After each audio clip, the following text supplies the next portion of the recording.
Okay, and We back. welcome back. We have Yep. transitioned, we have moved to the third part of Part the three. stream of the. We Race. are on the final part of the stream of Yep. the CHN of the HiPole CHN24 2026, brought to you by Project 24, Paddock Racing Club, 505 Games, and Trustmaster. As we are providing the English commentary for the 24 hours of Nürburgring to start the year. And unfortunately, the thing that we are most scared of happened. That the number 199 looks like got into a bit of a problem as Ah, he's lost damn. his way and now is on 7 seconds to car number 40. Yeah. Don't know what I happened there. I don't know what It's a happened. shame. It could be the tires because the car number 40 when he left the when 199 approached number 40, it was just went out of the pits. So Yeah. the 40 car has much more fresher tires and much more grip to be had rather than the 199, which actually they both pushed in they both pushed their car to their absolute limit. Yeah. But Okay. looks like the 40 car has much more higher limits on its grip due to the newer tires, it seems.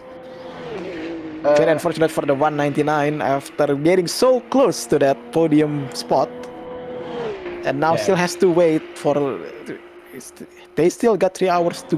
They still got the hours to go, but still, is it enough for the 199 car to overtake number 40? As they both got the same pace around the track, they Uh. just need some intervention from other places like traffic Yeah. or something to be able to get that third position back. Okay. I'm just checking through YouTube, and honestly, yeah, we completely missed the point where they made a mistake because I don't see the track. Like by the time we started part three, they're already like 6 seconds behind number Yes, 40. that's very unfortunate, but we have to do the switch over, or we could not get the font for the stream. That's very Yeah. unfortunate. Oh well. I guess better than losing the whole thing. So I guess if you're hearing this currently or after the font is out, we just hope you've been enjoying us because this is the final part three for the Oh, no, that's a mistake from number 9, you know? no, that's Is there not a the mistake number from 40. 40? Looks like Oh, I that's thought the okay. white 296. Thank goodness. Alright. I thought that was number Like, 40. Right.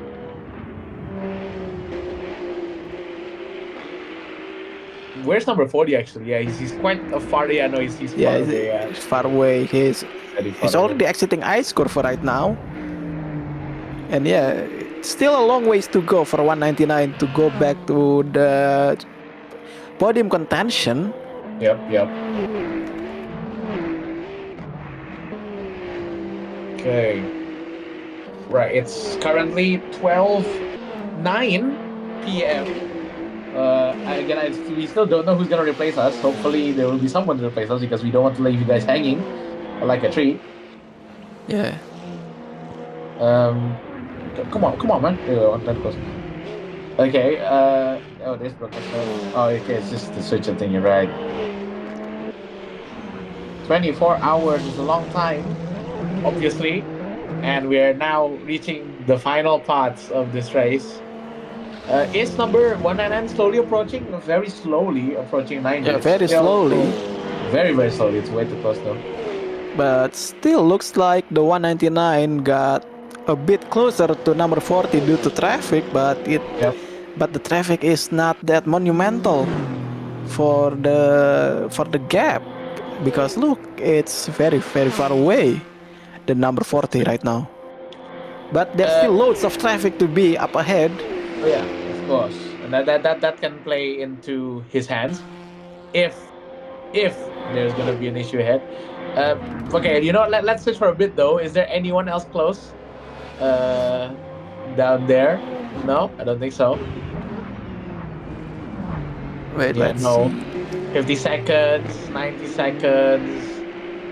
We are now approaching the GR86 cars here, the GR86 race happening down here. There you go. Yeah. Oh, everyone's like over like 90 seconds. Oh, there's loads of cars exiting the pit lane, and also looks like there's something going on with number 40. Looks like he got compromised in the entry, as the gap is now 5.3 seconds. Still too What's far going though. on? Yeah, it's still too far, but still a little bit helps. That is true. Okay, we're down to 86 5 cars. seconds. Yeah, we don't have 86. Yep. Is there anyone else? I'm just looking through this ARA racing. The number 114 is I think up to P10 because I'm pretty sure last time was our ARA racing. And there's 20 seconds separating number 777, the Aeroline Racing. I think that was one of the Mercs. No, that's the Cayman with the number 9 car. 124 is a bit close there. Oh yeah. Let's see, 2.5. This is the battle for the SEER, the SEER TCR car against one of the Volvos, the blue Volvo of what is the team name? The UUM Gaia in 690. I'm pretty sure these two guys are like, they were like 15 seconds from each other, and now they're only 2 seconds from each other. So I think the Sayer RS3 has quite a little bit of pace superiority over that S40, which is weird because usually it's the S40s and the BTCCs that's faster. But for some reason, this time the Audi, the TCR car, is faster. Oh my word! Okay, a little bit of a cut there. Yeah. This is 124, and also the car number 3 is also close with another car. Let's see what they're up to. How close is that? How close the gap? I didn't pay attention to the gap. Wait, it's a GT4 with... Wait, it's a GT4 and a TCR, so I don't think it's that interesting. Let's go back to 124, as I think it's the same. Like, one is a BTCC. And with okay, hello, we are joined by Iqbal. Hello, Iqbal is here. Nice. Okay, well, it's good that we have 3 people now. Yes. But I'm honestly, obviously, I'm gonna have to go soon. So I'm gonna give like me too. Unfortunately, I have to go too. Yeah, so I don't know. Where is Adit? Like, you need him, man. Where is Adit? I don't know. I thought the Where is tag tag. I'm gonna tag you. I'm gonna tag the hold on. Give me a second. okay, so it's look like the number 1 is still going strong as very strong as usual. Yeah, very strong, but still they still got one more driver swap to deal with. Yep. The number 1 car. The biggest storyline that's currently going on is this person, the number 199 Ferrari, who has been catching number 40 earlier. There was a really, really good battle, and I don't know what happened to number 40, but now the gap's down to 3 seconds again. So something is happening to the number 40, the pilot racing dynamic Ferrari for some reason. I think it's just the pure pace of the 199 that gets the number 40, man. Well, you say that, but number 40 earlier, like in the previous 2 laps, like the number 40 managed to hold back 199 in like a full lap, What? like a full 8-minute lap. Yeah, seriously. Okay. They made a move, and then they made a move in like the final straight, and then they got overtaken again. Yeah, the number 40 car has... Yeah, they also got pace on the car. Yep. But still, the 199 looks like when he's not pressuring people, he can push his car far further beyond than number 40. And also, there's still traffic up ahead for these two to deal with. Yep. Into Exmühle and into Kesselchen. It's still 2.6 seconds. It's still quite far off. Yep. For the 199 to catch up. Wait, why is Indomaret Chinese driver will different? Oh, wait, in the chat? Hold on. Yes. Hold on, I Did they got some trouble with the CN driver? I don't know. What I do know is that Indomaret is annoyed with the Chinese driver because of their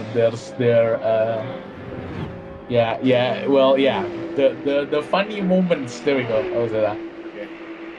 Well, it's Nürburgring and we got like 6 class or 5. Yeah, six classes. 6 class. So Still looks it's like about number to happen. 40. Number 40 is held up quite a bit by the BTCC right here. And as the gap drops to 1.7 seconds, but can the 199 deal with the BTCC car with not much of a hassle? Let's see, it's 1.5 seconds right now. Ew, very close.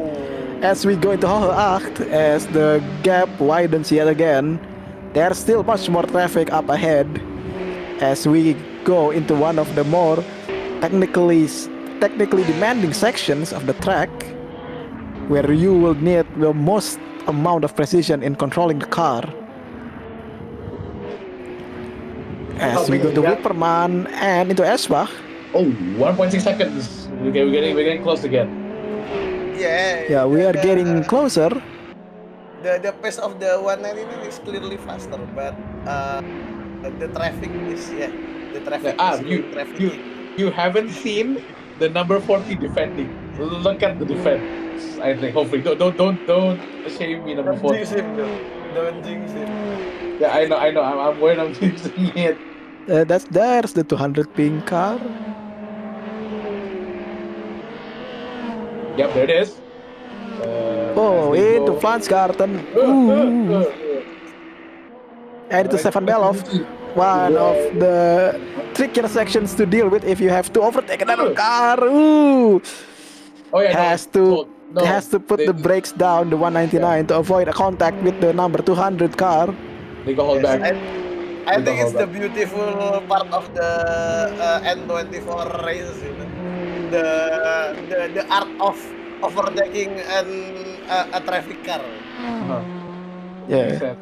Dealing with traffic is if you think that you're fast on hot laps, you should try endurance racing once. Like, no need to be 24 hours. Just it's fine if it's a single class, because there's so much more to deal with in endurance racing rather than your own pace. But still, the 199 has so much better exit out of Galgenkopf, as the number 199 is chasing down the 40, albeit by 3 thousandths of a second, like 300ths of a second like 300ths of a second, getting closer and closer. But still, looks like the 40 car is just saving and cooling down his tires, it seems. Like it's now 1.5 seconds between both of them.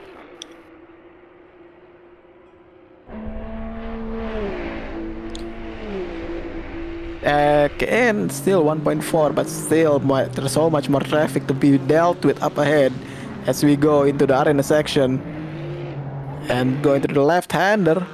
Whoop. We go back to 199. 1.3 seconds. 1.3. As we go into the left-hander here. 1.2. There looks like there's another TCR car up ahead. Looks like a little bit of a course correction for the 40 car, but that looks like it doesn't put much of a dent, as it's going to be to 199 into the Dunlop curve. The PCR car going very wide to not interfere with them, but the damage has been dealt. The 199 car falling back to 1.3 seconds after the Dunlop curve, but still catching up right now. Still so much more pace to be had with the 199, but if you're going for attacking and defending, the 40 car still has so much more in its tank. Yes, I mean, if you are attacking in the North Slifer part, it's going to be hard for the overtaking party. Yeah. Well, I mean the 40 car back, like number 40 held 199 for like 8 minutes, you know. So I don't think he's gonna be able to catch. What 199 can do is that he will wait for the straights. He will wait for the straights. He will overtake the straights. But the issue is, and then 40 overtook him on the main straight. So you're gonna have to think twice here. So the driver, I think 199 is gonna have to rethink their strategy. Because if not, yeah, the same thing will happen over and over again. Oh, so much traffic into Hudson-Bach. Traffic. Let's ride on board with the 199 as we go to Hudson-Bach. There's so much traffic up ahead. There's the AMG. Oh, it's had to be sent to the barriers. Still 0.3 seconds between both of them as we go to Hocheichen and Kiddelbacher. Before we go to Flugplatz, there's no way these two drivers will go at it side by side at the Flugplatz as the 199 lets off the throttle a little bit to make a considerable gap, just enough to get clear of the dirty air before getting into Flugplatz. The 199 still got the momentum preserved by taking the Flugplatz at a considerable speed, but not much. But still chasing down into Armberg as we go into Foxhole and Adenauer Forst. A better line from the 40 car. Little bit running away, but still there's still so much more traffic up ahead. I don't know how this would fare for the both of them. Oh, will it? Oh no! Looks like the 40 car held up quite a bit by the GR86, but still it's not enough for the 199 to overtake just right now. But still, the threat still looming behind the 40 car as we go into Metzgesfeld and into Kallenhardt. A double left-hander. Oh, the GR86 has to stand his ground. That was a massive crash for the GR86. I'm very sorry for that man who is driving the GR86. But my goodness me, that is a huge crash. Well, since yesterday, I've seen a lot of GR86 tossing around by GT2 drivers. Yeah, like makes the sense. spur car, the spur liter car. Yeah, just being a punching bag. Just be the punching bag. Yes. For the GT3 cars. Well, I guess that's the issue with just having such a different pace, because like in real life it's even worse because you got like stuff like the Dacia and stuff like that, because those cars are incredibly slow, and then you're basically forced to fight with the GT3 car. I would imagine. No, but in real life you had the mindset of I'm afraid to die. That is a good point. You don't have that mindset. That is a good point. That's a fair point. That's a huge difference.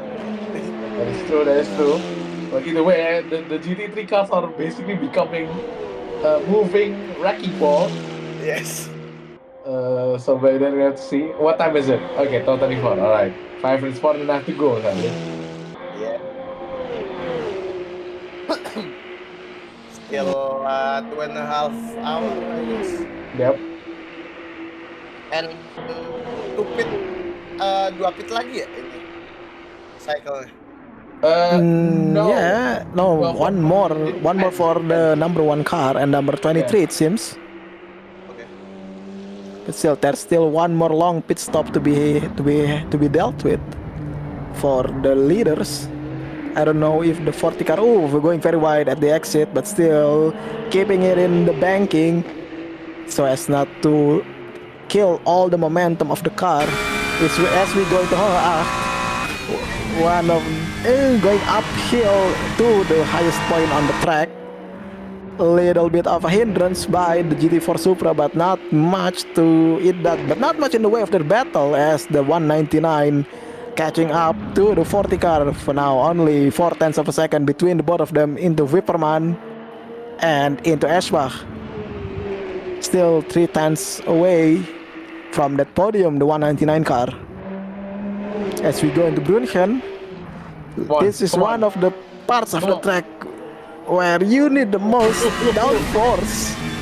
As we go to Brunchen and into Ice Curve, still waiting for the perfect opportunity. Looks like the 199 will be hanging back for a bit to get the most out of the downforce of the car by not getting too much dirty air. We go into Franzgarten, a big jump and a double right-hander before going left and going to Franzgarten 2 and the Stefan Bellof S. the 199 car has to space his car properly so as not to get so much dirty air, as this is a fast flowing section into Schwalbenschwanz. And the Kleines carousel, 3 tenths away, still waiting. Looks like the 199 car is banking on the slipstream for the Dorttinger. Okay, he got a great exit, the 199 car. He's gonna do the same thing. He's gonna do the same thing as he did earlier. So let's see if this time it works or not. Because I don't know if one and I have a difference in their strategies. You go exit. Looks like a little bit of a hold up by one of the GT4s. Go on, Slipstream, go on. Oh, he's gonna looks like it's a Porsche Cup car. Oh, cutting off the slipstream a little bit, but looks like the 199 has a much better exit out of Gaudenkopf into Dorttinger. Will he get the position before we're going into Antoniusbuche and into Tiergarten? And there's also traffic up ahead, the GR86 and an Elantra. How will this fare for the both of them? Into chicane. The GT3 can back so much later than the TCR. He has to be careful. I think that's a war. It's a wrap for. No, it doesn't. No, the guys side by side. The 199 pits. We got blue for the gun, gentlemen. Okay. How many times since 7 a.m.? I think. Let's see. We got the disconnected Porsche, and then we got another GT4 if I recall. That's 2. Yep. And then there's another GT3 if I recall. And then this one 4. Yeah, I think 4 times. No. I think we got 6 or 7. 6, 7. Yeah. Around that. Around 6 or 7 times, and there's still more racing to be had. There's still 2.5 hours to go. There you go. Alright, what time is it? Okay, stop 28. Okay, so I think I'm gonna go for now. And I just wanna quickly say thank you very much for HiPole for trusting us, Croco Racing community, with the English broadcast for Nürburgring for 24 hours. Obviously, it's a massive, proud achievement for us, for such a prestigious name like HiPole to reach out to have us in this commentary session. Special thanks to, of course, every single one of our beautiful sponsors, the Trustmasters, 55 Games, Reap Jufang, Paddock Racing Club, Project 24, Chattenburg, 101, also 94. And also thank you very much to the participating locations that is spread across China, and of course every single one of the drivers that's currently participating. That's it from me. I don't know when Kulo's gonna go, but I'm going for now. Thank you very much. Been fun. Accompany you for like 5 hours, and we'll see you soon in the next. I'll see you soon in the next CHN stream, I guess. So, yeah, have fun, people. 2.5 hours to go. It's still a long time. Yes. Okay, thank you, Evan, for the commentary in the morning.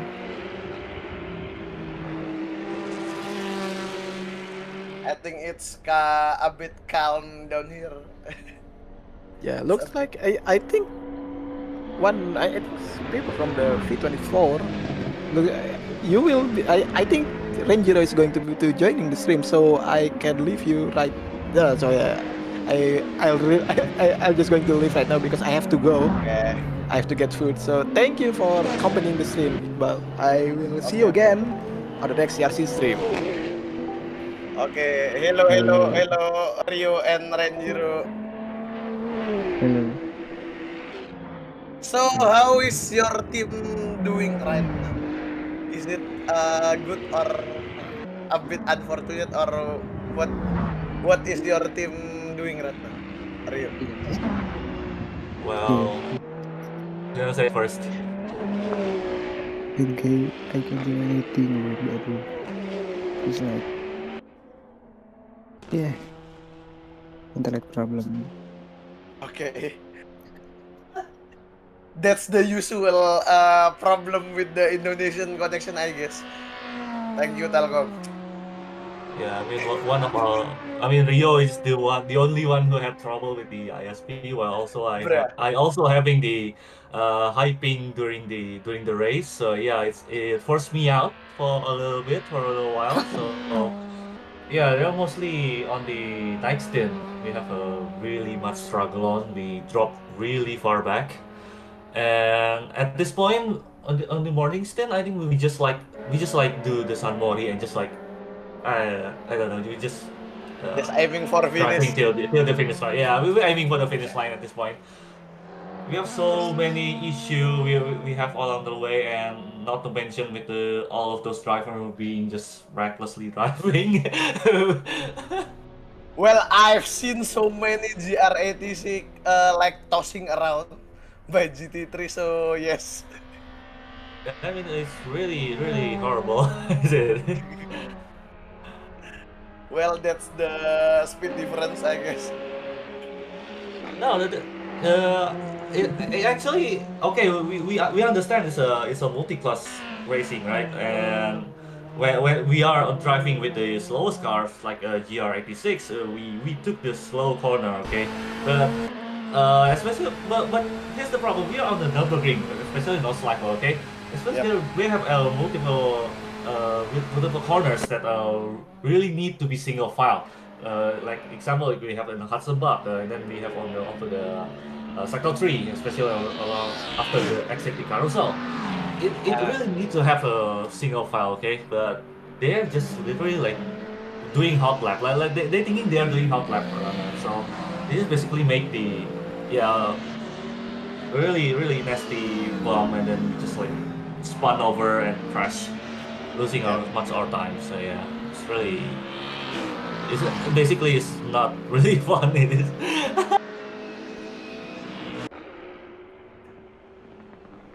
I see, I see.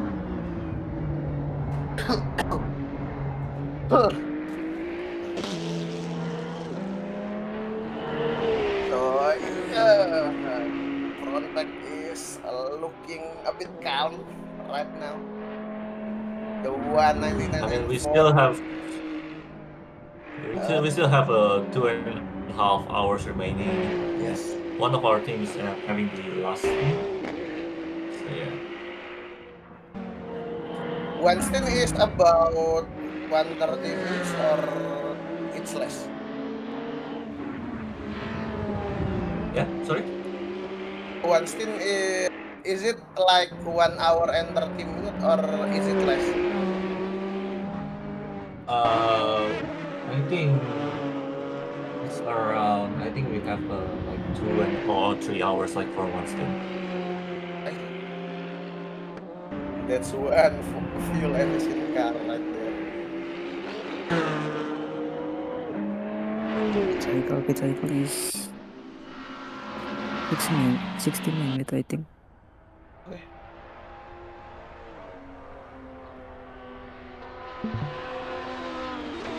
Going 3 Oh, that's wide. really nice Ah, 3 wide, and Wanna just spun see. off right there. The GR86 tossing around by everywhere. Ini masih exciting. I think it is exciting. They always bully GR86 bro. Yes. I Yeah, don't know all of why. the higher classes just bullying 86 like straight on. I don't know. They're doing arca at this point. I'm not really sure. To be honest, it's quite funny to see. Like the little cargo tossing around by everybody.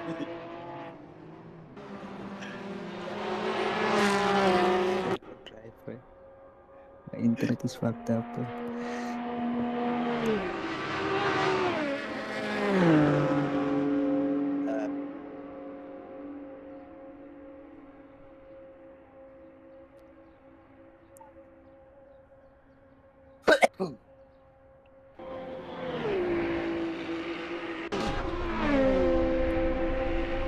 Oh,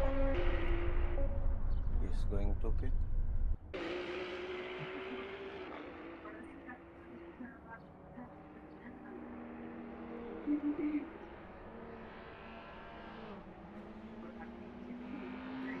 Back to my voice. Yeah.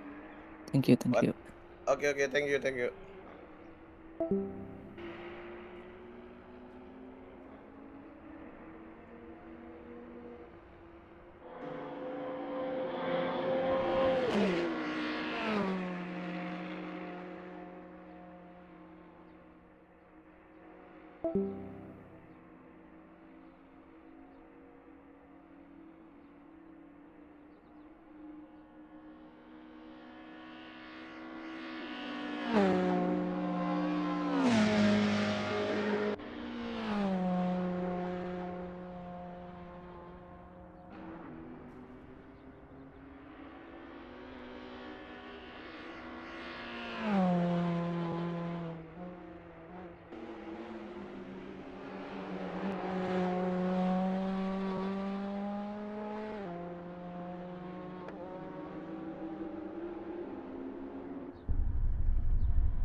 Okay,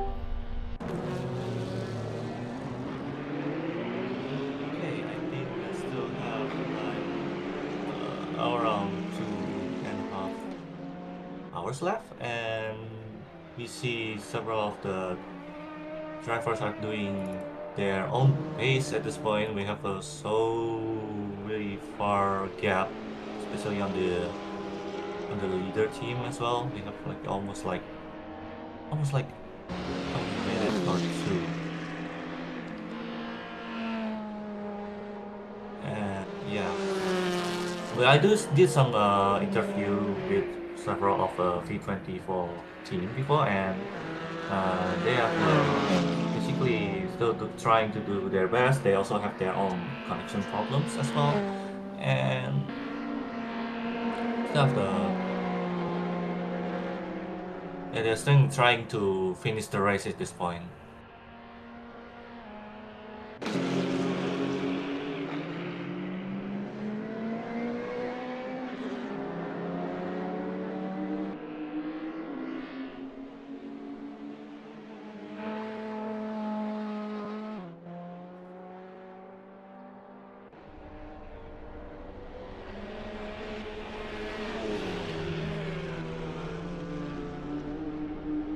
Okay, so now in front of us we have number 44 right here is like a GT4 Supra from SYR MMC, and as he approached to the Hudson Block and so doing waving through the, let's say, like the quite the hardest part on the first sector. Really nice taking of the corner exit right there, and then just a little bit of braking. And now we're moving to number 666 right here.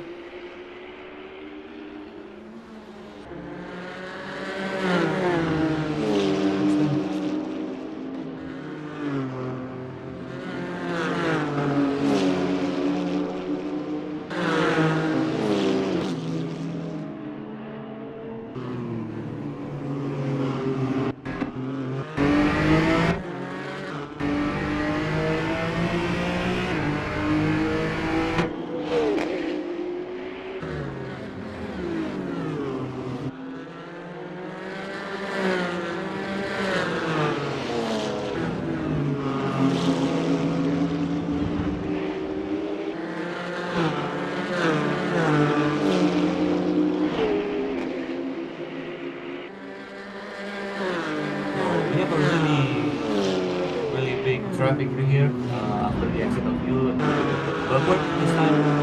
And you see the number 669 is having the slipstream and going through the Castle Sun.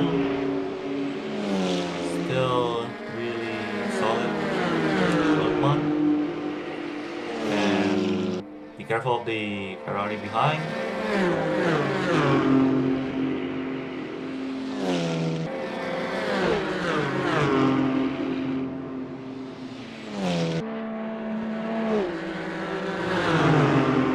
We're trying to be making a move like around the cluster tall.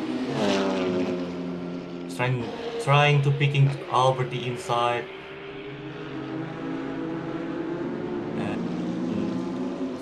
Almost getting through, or a little bit bumped in front of into the carousel. Looking over there, warping here and there. Nice. That's it. Into the up. This is the most difficult section of the Nürburgring, the most likely part. This one really needs to be patient enough, so you don't need to be run wide or even or being too patient with this one. And well, as you can see, we have a little bit of gap. The car in front, and also with the car behind. As the 69 is trying to follow the car in front.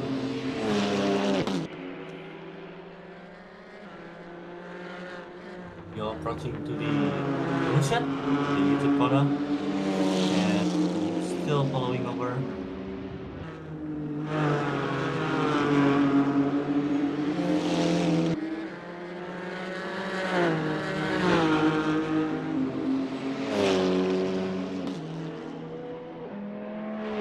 Fast gather really need to take a break after the car that just dropped. And then after that we just gonna go push a little bit on the Stefan Belov.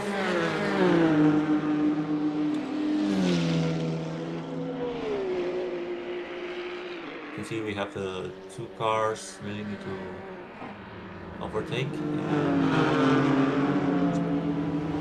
Trying to make a move over the Hudson box at the Kleines carousel. The car is getting closer. And I think he's gonna take a move after the exit of Dottinger. Like this, so he's trying to stay behind, keep the car close behind so you can get the slipstream. While the car in front is really need to. He's trying to make a move, a little bit waving here and there around the Dottinger, and still having the slipstream.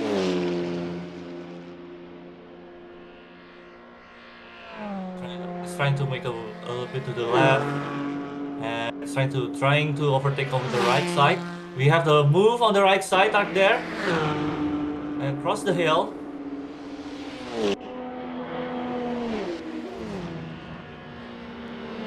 I believe he already made a move right there as he crossed the 86 behind, passing to the 86 and approaching to the GP circuit.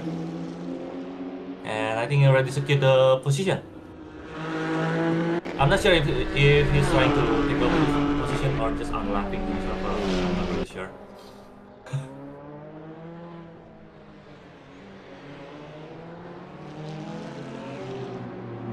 He's trying to fight back over the first corner, the chicane.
Is trying to overtake the lower class behind. I think it's another GR86,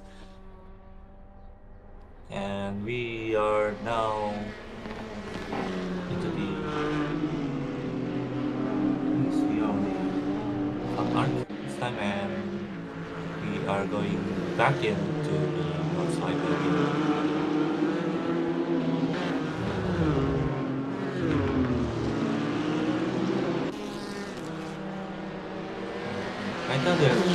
So it's now for directly in front. Like, what's the number of that? I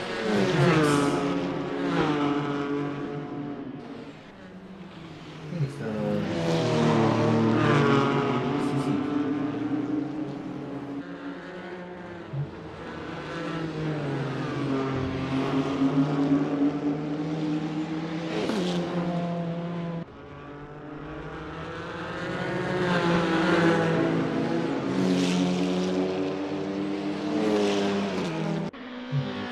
through into the float spot.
Hello, Mario.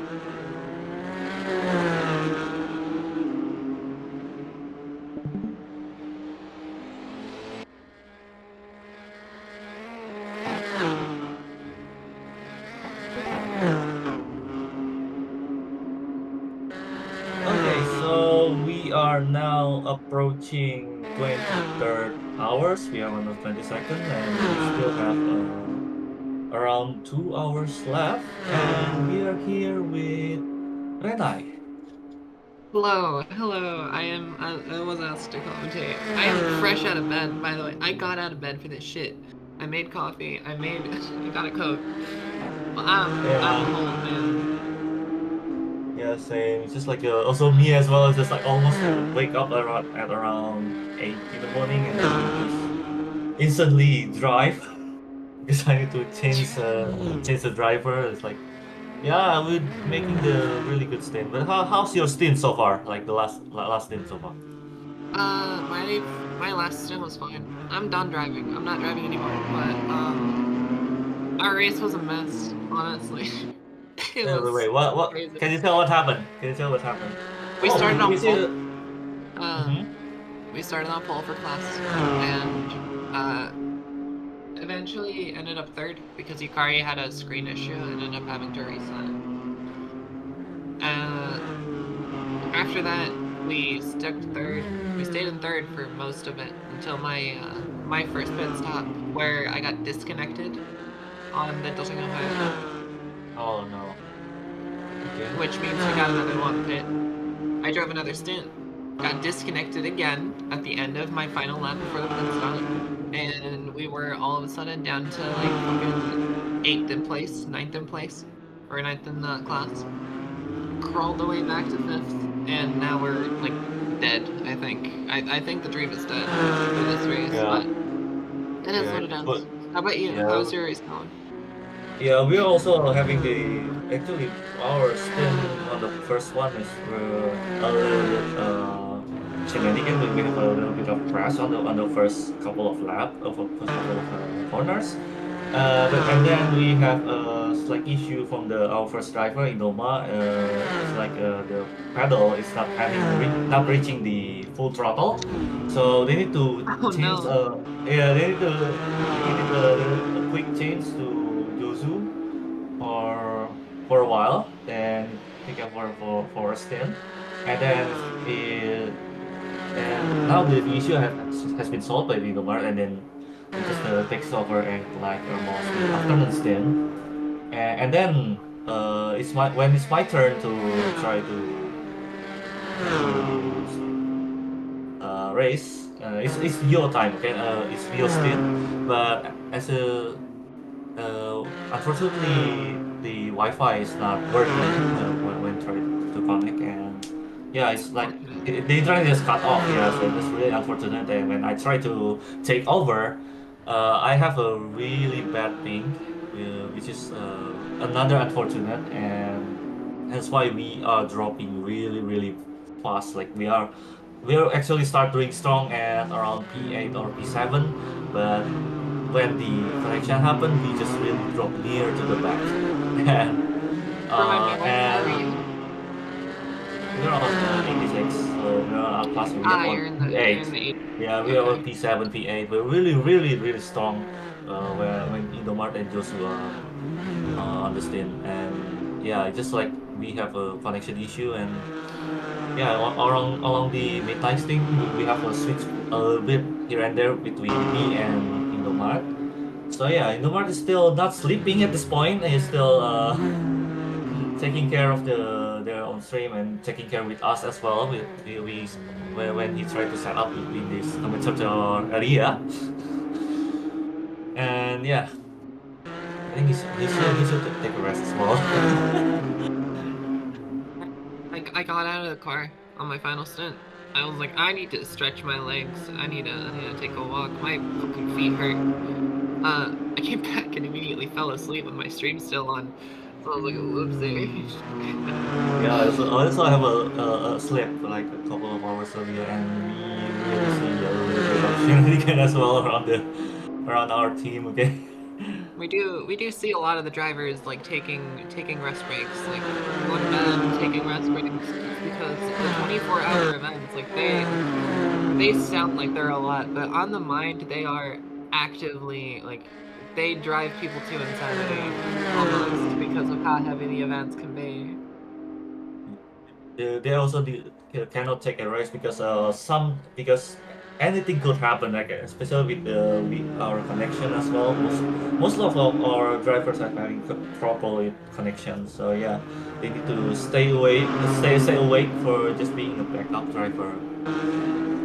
Yeah, exactly. Like during my first couple of stints, the only other driver on our team that was awake was Ikari, which means if I wasn't there, Yukari would be the only person to be able to be in the car, which is obviously a problem because you don't have a backup driver if something happens. We really need to have at least one backup. Yeah, one We see backup these or two would be Cayman nice. club sports fighting with each other over the Dotting Ohio. I don't know if this is for position. Yeah. It might be. It I might think they not are be. fighting for I the can't position. see. Yeah, it might be both. They have been Across fighting the for the hill, past like we 2 have laps. yeah. And The now I blue think he already Porsche is take past the position as well. Yeah. Will he make it stick through the final chicane though? Will the 198, god fucking damn it, I can't speak. The 198 seem to make the position stick through the final chicane. He's trying to down to the Yokohama S. onto the main straight. I think the driver behind is trying to take the slipstream and across to this first chicane. It's really hard braking around the 100 and he's trying to fall around the outside, I guess. It's really risky move around there. Yeah, it's a little bit wide from 198. And Not just wide, you saw defending the that position, rear yeah. kick out. You saw the Yeah, rear the wheels kick kick out as out, well. and that man lost the car. But he still made Yeah. the overtake stick. It's still defending really good, and we have the We could 86 have in front. the We have stickiest to position. wait for the traffic, and while trying to defend around Dunlop hairpin. Trying to make a move. Let's see what's cover red driver behind is trying to make a move. Really nice move right there. He's taking the position out there. So yeah. The blue Porsche ended up going very wide and getting the position back by proxy. They're now fighting to get it back. Let's see if this Ferrari, this GT3, throws a spanner in the works. He might actually force the red Porsche wide here. I don't think he will, but he might, which gives the 198 another opportunity to overtake him. Just went wide. As we are approaching again and he's trying to coming into Atwan Park. This second one.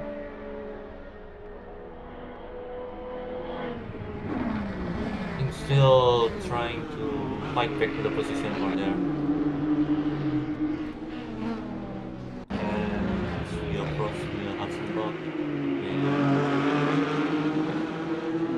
The auto cam that the broadcast has, does that switch cars as well? Because it's only been on the 198 as long as I remember. They change randomly. They switch randomly. It's been on the 198 for a very long time. Taking a little bit of grass over there around Hudson Block. Oh, he's off the track. He's not very far behind. The 718 is also off the track. They're both in sync. The 198 takes the position again, but goes wide. He has the inside the next corner. Side around the horses. I can't speak English.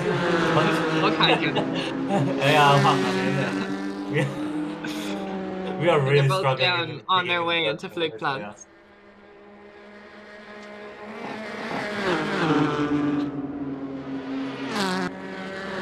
See if we see something crazy happen on their way.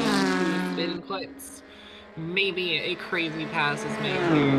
I've seen it happen today. I've also seen many a driver absolutely get burned there. So we just have to wait and see. And we have a flick over to the left side here on into the Arenberg, and they try to make a defense a little bit wide from the 198 here. Makes the red cars side by side onto the Fox 4. Yeah, it's trying to defend really good one.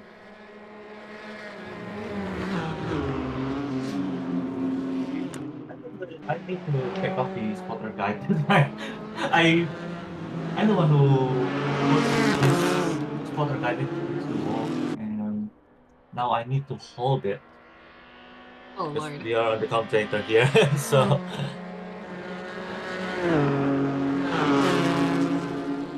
The 198 seems to be building quite a gap to the car behind. I think he's going to keep making this stick. Unless he makes a critical error which allows the red Porsche of the same kind to catch back up to him. He needs to get by this 86, however, otherwise he's going to get caught. But makes the pass very cleanly.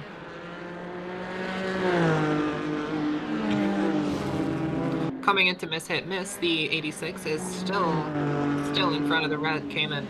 I think this gap will get a lot bigger as time goes on due to this pass. Oh, he's in the grass! And the red Cayman is past the 86. We'll see what keeps developing here. Oh, the 86 is going altogether. Because that's a TCR, that's not the 86 anymore.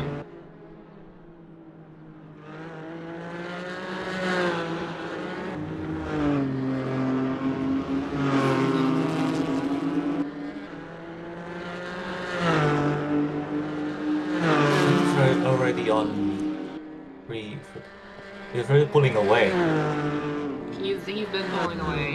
The Porsche, 86 and miss hit miss to get the gap. And then the 86 disappeared by the end of miss hit miss, so I have no idea what happened.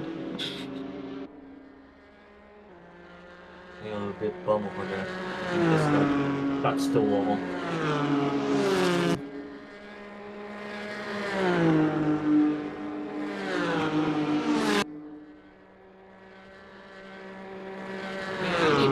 To switch cars.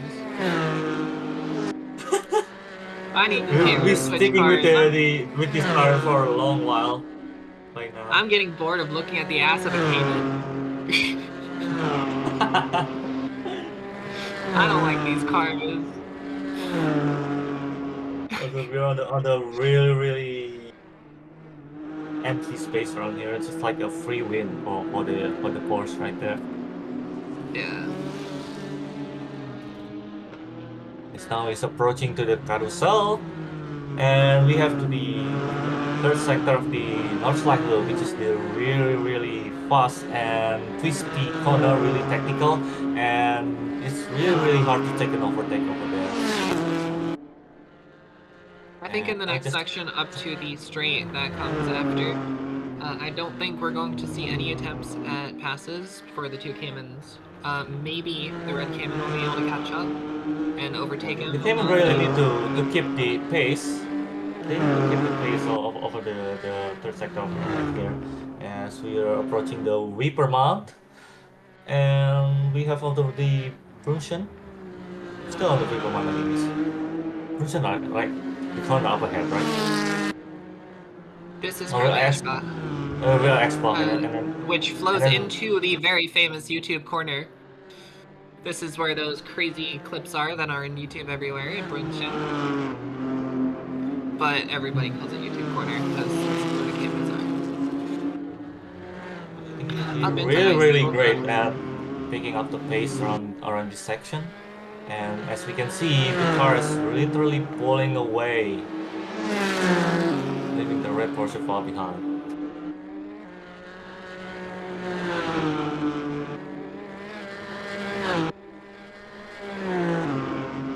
Yeah, I think unless the 190 makes a critical mistake, this is a done deal. Even the TCR is in front of the red Cayman at this point. I don't think there's any hope of that catching up.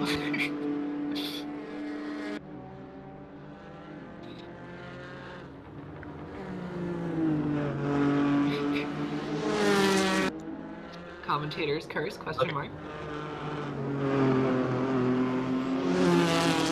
Stay up because I'm still trying to peel off all of that all of the spotter guide here. I take it out from the wall and it leaves a little bit of mark on the wall.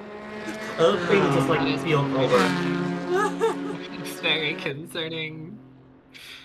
But I'm using the usual tape, you know, the plastic tape thingy, you know.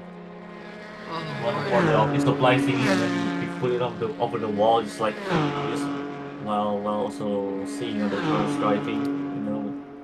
I can't believe you've done this. Making noise, right? Yeah. Is that the Mirai car, or is that or is that an 86? I think that's an 86. Yeah, that is an 86. That is the HRT 86. Currently driven by, I think that is Masaru Hikaru, I think, behind the wheel right now. Of the House Racing Team 86. I'm driving the car right now, and from the 200 wing as well, we have Josu's trying to finish up the race as we are now on 23rd hours, which means we are 1 hour left on the The Nürburgring 198 driver outline. has A disconnected. really nice shot over the Nürburgring, the Nürburgring barrier over there, and yeah. Yes, we are now. Oh, you're controlling focusing the over the. God, wait. No. Oh, We're focusing okay. over the era car. I think. What number was that? 114. This is the 114. Yeah, the 114 car from the GT3 car. We have now moving up to the. That's BTCC. Yeah, we have BTCC or BMW 136. This time we have HQR Racing is driving really freely. Yeah, it's really free win over the Dottinger.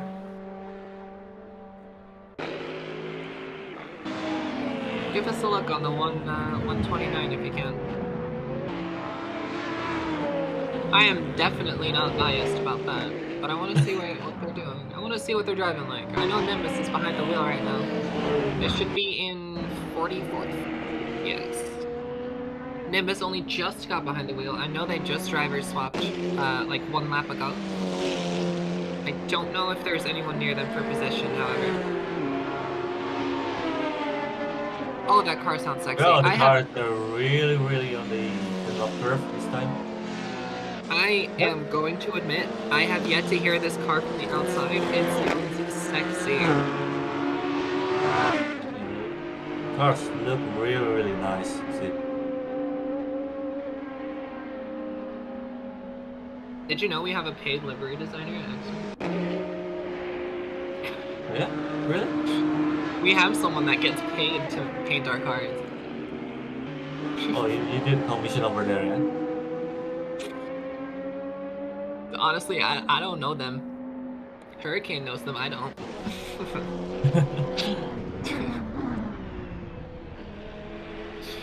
So you're basically driving the PTCC, right? In this car, isn't it? Yes, this is our car.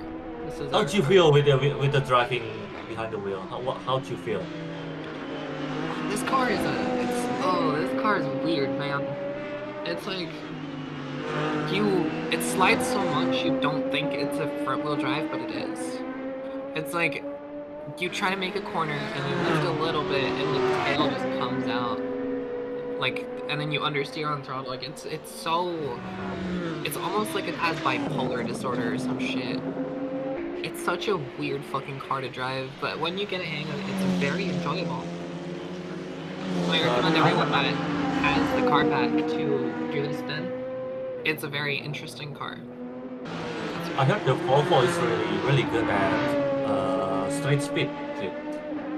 Like I'm driving the slower cars, of course, so it's slow. But every time I saw like a Volvo just driving past us, it's like really fast, especially on Dottinger. I have a theory as to why. See, the other BTCC that's being driven, the BMW, it's 1,000 kilos with about 300 horsepower. This car, yeah, it's like 575 kilos. with 205 horsepower. This thing weighs nothing. This thing weighs absolutely fucking nothing.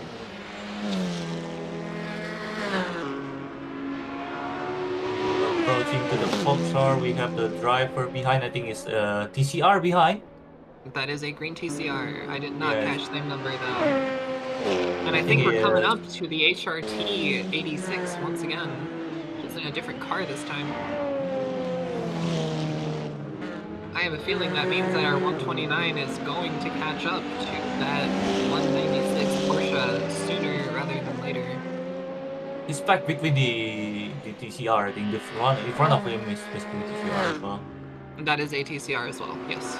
Yes, That it's is like a doing the safe overtake around the mess field, and you get passed through as the driver behind the green car and it's taking over the place. You are correct, Hex. Those rears never ever warm up. You might as well have ice cubes for rear wheels, because that shit does not grip, ever.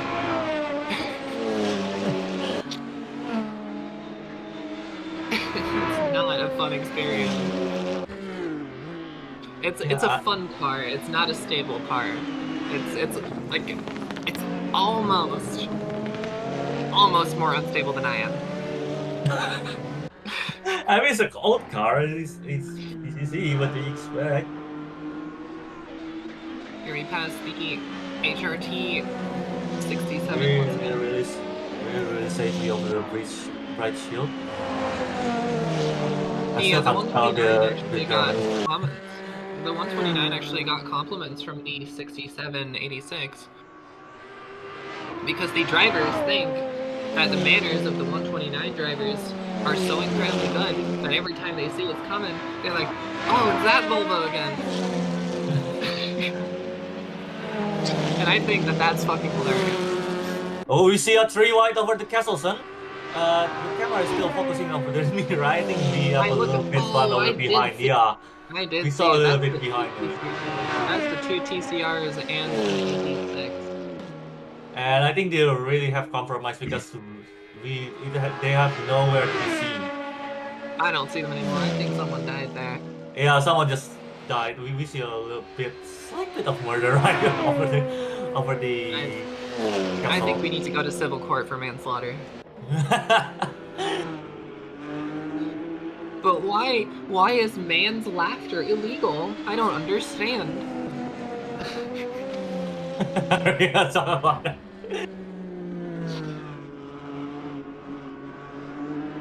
Okay, into the carousel. Oh, Let's someone in see the chat. how we take this. Someone in the chat said, but the rear tire doesn't want to go exporting. That is Hex. That is one of our drivers in the 129. It's actually the driver that just got out of the car. So Hex is very fresh on the feeling of these wheels.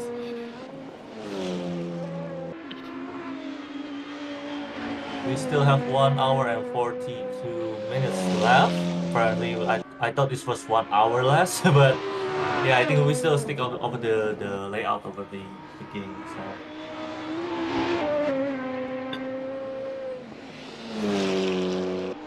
Is there anything you would like to tell us about the experience of driving your last stint this race? Well, on my last stint, especially on the 86, the car was basically just doing okay, but I think the car is most likely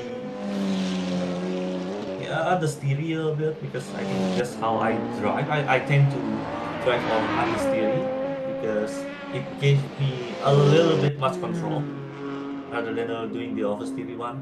Because on the oversteer one, just like your rear just like almost like going everywhere, and you lost more time for that. The 86 does indeed feel that way. It's not like I haven't driven that car last week. Because the 86 is so much slower than the GT3s are, than any car really is here. There's many bets that with a GT3 or a BTCC or even a TCR, you could never get away with not lifting or braking. But in a TCR you can.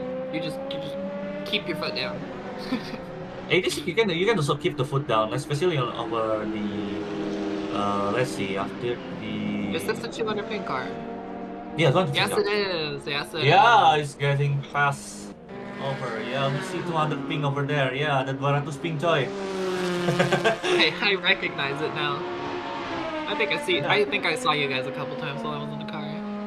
Yeah, we see you looking to sign over. Were we ever on track at the same time? I do not know. Yeah, I don't remember it either. Because we are racing on our pace, our own pace.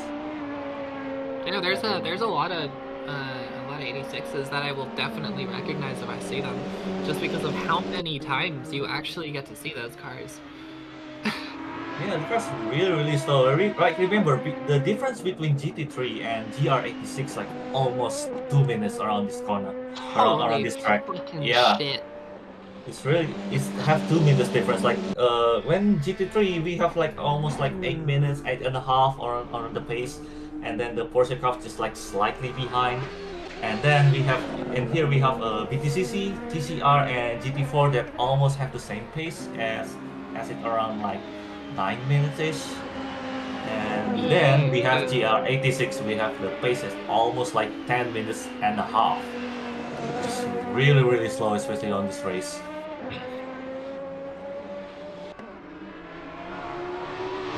Tell you what, I think the Wait, 10 and a usual, half. I think the quality is just like almost like 9, which is kind of insane. Especially on the 10 track and a like half minutes for the 86. That doesn't sound right. Last year we were doing 10 flat. Yeah, we can have the 10 flat over the empty track. We are in No, we were racing here. doing 10 flat with traffic. Yeah, we can have 10 flat. Yeah, we can have 10 flat. Usually you run There is a 10 lot of minutes. 86s. Just in one lap, you could pass 5 different ones. This is correct. This is correct. Yeah, we have 22 cars within the GR86. Well, I think we have this one is the most car over the on this home class other than TCR. I think. Yeah, so we have more TCR basically, but and GR86. That's why we see them really often on the track. I have an idea.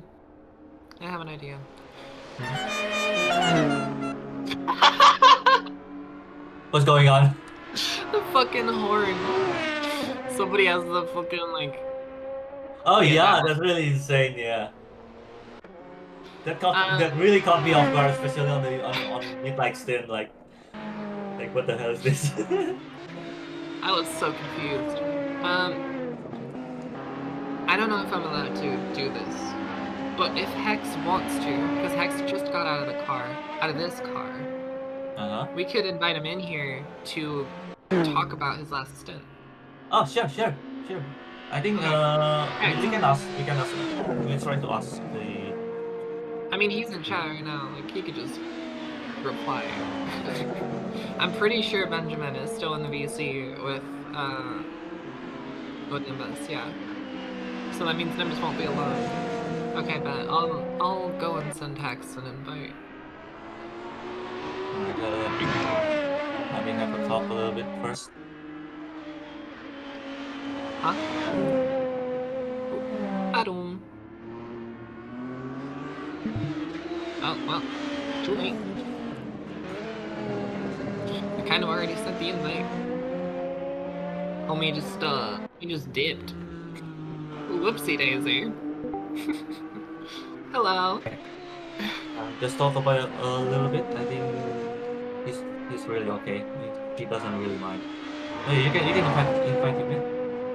Yeah, Hex is in the server. You should be able to just hop in the VC when you are ready. We are now 1 hour and 30 minutes left, and hello there. Yes, welcome. It is the famed Hexalotl joining us. Exactly. How's your last stint so far? How's the last stint so far? How was your stint?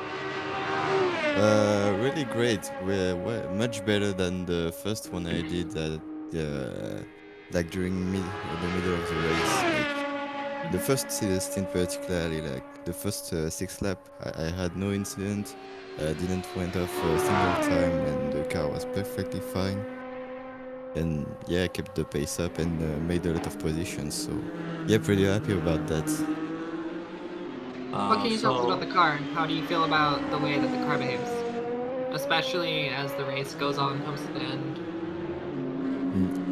Yeah, I mean, like, I didn't have that much time to prepare. Like, I was on vacation and I had like 4 days to prepare for the race. So yeah, so of course I had to like learn the car a bit on the spot. But yeah, of course after the first few stints, like I knew how to handle the car, and then yeah, like the two last stints I did, like I was pushing as much as I could, and I knew how to handle the car and not put it in the wall. What about strategy going forward for the end of the race? Do you have any plans? Is there anything crazy being pulled by Nimbus, or is it just push on, see where you end, see what it's like? Yeah, will be most likely be like that since like we're between no man's land, so just trying to end the race without any incidents, just put less fuel in the car for the last instance, just took the wheel before the 2 hours mark, no, after the 2 hours mark, sorry. So yeah, just that, and yeah, we'll see what happens. But, I mean, I know Nimbus drives very well, doesn't make a lot of mistakes, so will be most likely just in the hands of the others. Like if they shove themselves into the wall, like DNF, or have to make another pit stop, we'll see. okay, so we are now in the 1.5 time left. So I think most of the drivers trying to having the last team, taking up the last driver, and we might see several drivers are getting real tired of the last team. We might see more mistake, more or less, while they're also trying to push. And yeah, you might see the unexpected will happen around the end. So yeah, you guys can stick around over this stream, as we are now 1 hour and 30 minutes left in the Never Much Sliper. As for you, Hex, thank you for joining us. We'll let you go back to your team now. No problem. I hope you have a wonderful rest of your race. I will celebrate together with you once it's all over and done, because I am still an No extra problem. driver. So Yeah, and I hope you will have a good time, like broadcasting this race, at least the my end guy, of it. I am barely awake. I'm running on a little bit of caffeine. I just inhaled. I didn't even drink coffee. I fucking inhaled that coffee. So Into the lungs directly. into the So lungs it yeah, goes. good luck. Have a good one. Good luck to the broadcast. Speaking of the coffee, I think I really need to do my coffee, but it's already 1 in the afternoon, so it doesn't really matter anymore. Dude. That's crazy. I really want to sleep like right after this race. Like I already took a power nap. I took a power nap at like 4 a.m. before, and then just like woke up at around 8, and then I just like drive straight through because everyone in the team is just like tired. Both of Josu and Indomar are really tired. They're already sleep deprived, and they're ranting about stuff. So yeah, we just like, okay, I'm gonna go in and just drive. I don't know what to do. I'm just okay. That makes me a little bit focused on. I think in this respect, it is definitely an advantage to have drivers from multiple time zones, because if you do, you avoid situations like this. Because if you have people from multiple time zones, right, you can space out your stints depending on who is normally awake when, instead of everybody being awake at the same time and somebody having to sacrifice themselves essentially to drive through the night.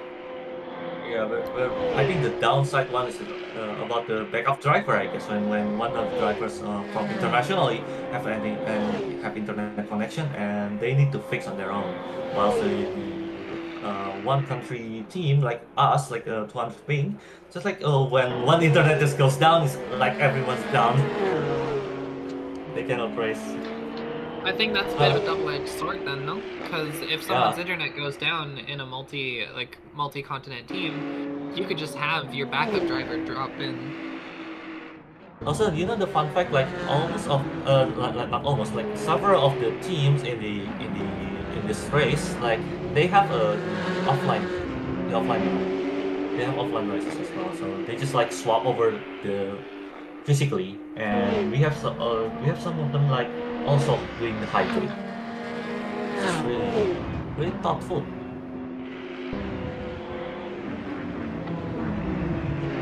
As we can see, 246 has just overtake over the Porsche behind on, and we are switching on hard, and then they just like passing through the 86. Really nicely, really. I think on this morning still they're just like trying to be normal. I think at least on the camera, I guess, because most of the time, especially on the midnight speed, all of the faster cars just like plowing straight to the slower cars. I still don't know why.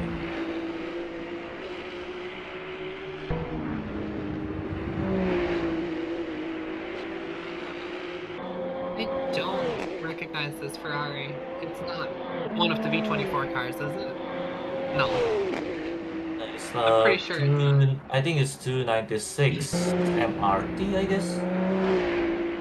Yeah, cars. No, it's not. This is the 246. Yeah, 246. Oh yeah. I think I have issue with the printer itself. I think the color is just like slightly a little bit off. So yeah, I have a little bit trouble reading to the spotter guide here.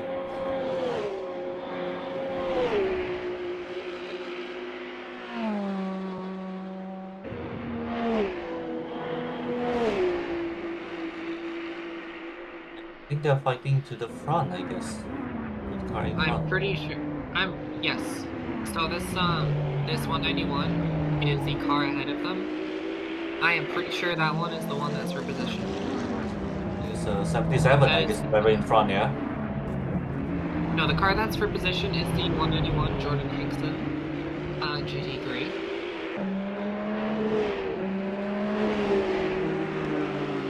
Which is a minute ahead, I think.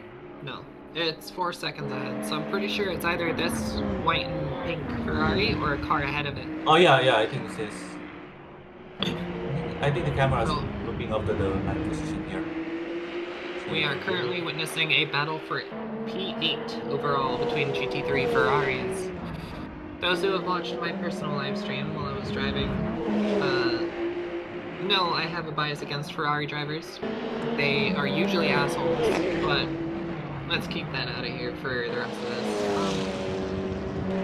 Frodo, the way to join events like this. Oh, it's really making a really nice move over the F1. Like the driver in front just like having a little bit bump over there. I think it's really bad over the 86. Yeah, 86 just went off just like because here the other Ferrari is dead. Yeah, the Ferrari. Very, very dead. Yeah, I think the race position already ruined because the driver in front just like a little bit back over by 86, and then just like, and this driver and 112 just like swoop over the 86 and gaining the position. Fravel, the way to join an event like this is either you look for them on SimHub or stuff like that, or you happen to know a community that partakes, or you happen to know someone that partakes in events like this. They can probably tell you when another one will be. Honestly, the best way to go about it is probably just Googling like sim racing endurance races, right? Because there is no way to join if you don't have a way to sign up. And if you Google them, you're probably going to get into the most accessible ones. Events like this are a bit more exclusive. They're still accessible, but they're a bit more exclusive. They have minimum pace, and they have minimum pace rules and all that kind of shit. So you kind of need to know where to be in one. The race is actually held by HiPole, which is the racing community around China.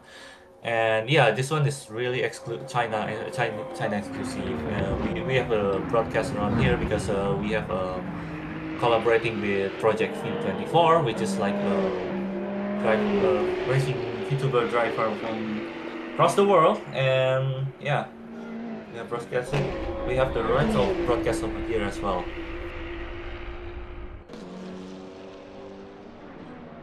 I think it's where the car 246 is trying to overtake Jordan Hickson in front again. Not again. I have realized that it was a different car. Oh. It was a different car. Okay, so the gap is actually getting closer, like 1.2 seconds, as they got coming out from the hairpin. They are coming up into Dunlop curve, out into the Schumacher S, and I think, ladies and gentlemen, that we have a fight on our hands for P8.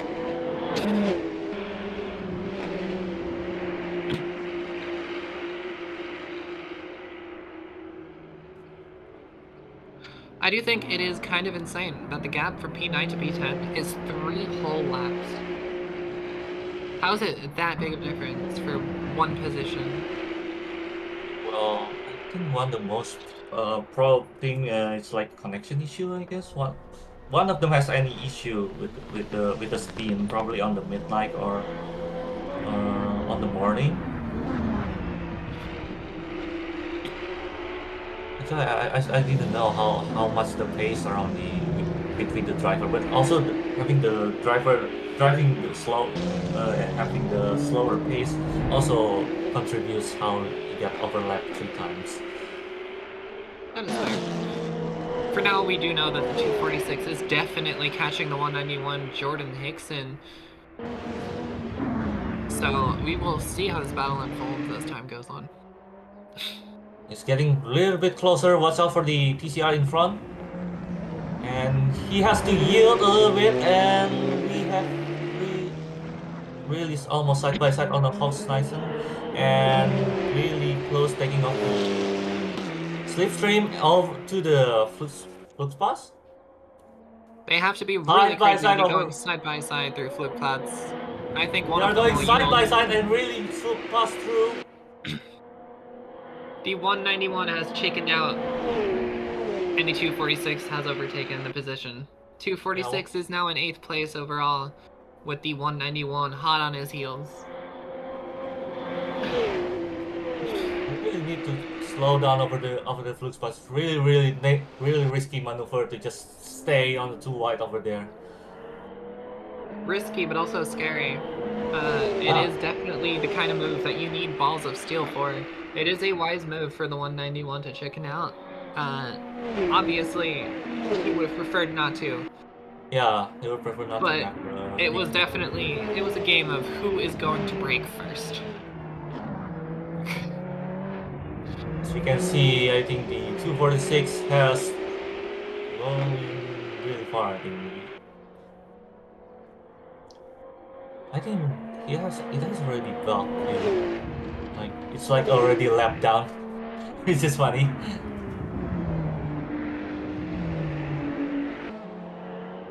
If you would like to get into endurance sim racing, bravo.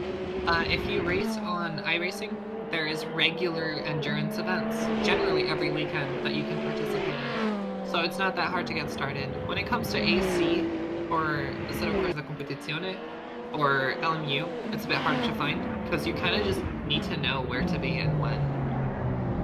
Community event is a thing that you get into if you're part of the community, so you kind of need to have the know-how, or the know-when. You can head over to the low LFM, I guess, low fuel motorsport.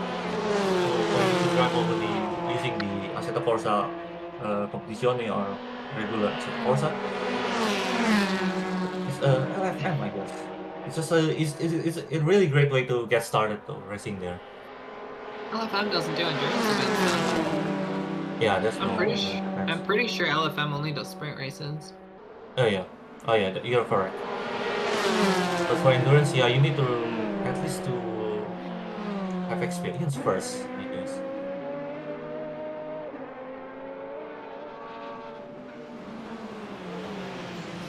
We have got a battle between Oh, the 911. Never mind. No, Commentate no, at the you're- moment, the absolute instant I started talking about their fight, one of them just dies. God. It's a That is little the bit calm commentator's over curse in a little action. bit quite bad over the carousel right now. As we see, I think it's a TCR. What's the number again? That's the 911 TCR. 911 TCR, and yeah, I think he lost several times. I think driving in front just like GT3. Ooh. GT4. That looked like he went really well. The car in front is a Porsche Cup, I believe. Oh, yeah. I believe that is a Porsche Cup. I might be wrong, but I believe it's a Porsche Cup. That looks like the old 911 Porsche Cup to me. Also, the funny thing, we have the Porsche Cup on this water guide. We have 4 driver, but actually, currently, there are 3 cars of Porsche Cup driving around this track. So that means by the end of by basically doing nothing, they'll basically have podium. Fucking Luigi wins by doing nothing, apparently. Yeah. This means that the Porsche Cup class in this race, unfortunately, is kind of a participation trophy. Yeah, it's participation trophy. It sucks, but you know, free podium. I don't know if I'd be too happy about a free podium, but it's a podium. I mean, I would like to drive over there like only a 3 driver like that, just participation cup. It's okay. It's gonna be chill, and when we are driving, I think most of the Porsche Cup are really chill. Like they don't really want to risk anything, yeah. I do think that is because they just have no stakes. There is nothing to lose. Yeah, there's nothing to lose anyway, so yeah. And most of the gaps are really wide. To be honest, like most of them like almost a lap down, 2 laps down, and just like, aren't they just gonna chill there? We'll see how these two Hyundais go and fight each other coming onto the Dulting. We're currently in Galvin Coast, the final turn before the back straight. I have a feeling that we're going to have some slipstream over here. Still really far, still too far. We don't know. Too far. Already to car lane, I guess. And as he approaching to the dotting area, he's catching. Yeah, he's catching up. Run over to the hill. We see the cars a little swerving. Oh no, there's the wrong one. You were looking at the Porsche Cup. Yeah, I'm looking at the wrong one. They're very close. They're really close. It remains to be seen if there is a pass. They are side by Oh, side. they got side by side. Whoa! Oh, into the wall the 911 goes. And that is need to cut over the. Oh no! Just like into the Nordschleife pit lane. So the car is really unstable. Like over Fun fact for those who don't know: that barrier right there is the pit entrance for the Nordschleife only layout. Oh, it's going up onto the pit. I think the suspension broken, I guess, or just they're doing the driver swap. You think they are doing this late into the race? A little bit too late though, when we have 1 hour and 15 minutes left, but it's still too early to pitting around this hour. We are currently watching the 416 Shrinks BMW. I don't know what position they're in. I've seen this car a couple times. Their paint is looking pretty sick. They appear to be fighting the 318. No, that is the 420 slow rollers, isn't it? That is the 420 slow rollers BMW as well. Those two. Oh, they're both Volvos. I am stupid. Yeah, the two Volvos fighting over the Hudson bar. So, are they actually fighting? We're really close together. Yeah, really fighting for position. The cars to slow down and swoop past through. Unfortunately, the murder Stang is right behind them. This Mustang has garnered a reputation among people in the race. This guy has been out for blood. he has murdered so many innocents, but So many it ITs seems have that been he will not murdered. be committing murder today. I think the Mustang are just like 86 more often, I guess. Oh no. You wanna know what this guy did to our car? Uh-huh. I was fighting for 5th position, side by side. Coming into the final Oh, we can see like slow rolls just going off over the armor, that one. Damn, it It's didn't just slight second. We have a slight second over there before the car switch up to the dotting hole. The lead of the #1 car is actually quite insane. They have more than a 99-second lead over Almost the over a second. lap, I think. It went really, really far away. Just like they're just having their own race as well. Like we see Bocci here really, really fast. I think Bocci takes over the mid-next in as well, and he's really super fast. I'm fairly certain that Bocce has led almost the entire race, which is honestly insane to me.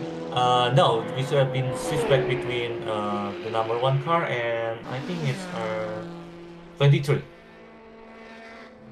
The number 23, they keep switching back and over for the midnight stint to the morning, I guess.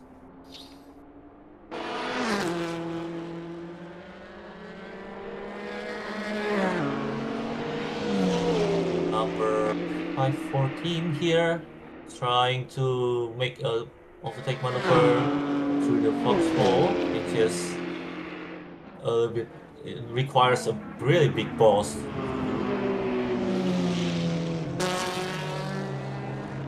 Trying to overtake another 86 in front, and of course. This 514 Ferrari is on the hunt for the 191 Jordan Hickson Ferrari. This is not the same battle that we saw before. The 246 that took 8th place before went into the pits and is now behind this car. The Jordan Hickson car, in turn, has gained 2 positions that he will now need to defend from both Ferraris. I can't believe I remembered all 3 of those cars.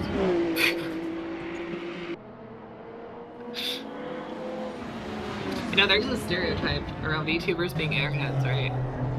Uh-huh. And not only do I have the VTuber debuff, but like in person, I'm blonde. I'm double debuffed. Oh no. So it gets kind of crazy. I'm very surprised I remembered that shit. I think the camera has been switched over to the 96 of the GT3 Ferrari car. I think it's already in free win. It's already on the no man's land at this point. And the position I think is already outside of the P10. Outside of top 10 here, and yeah.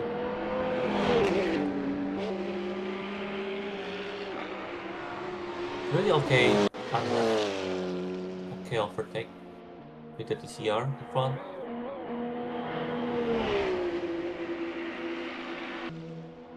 Interesting map that we've got here.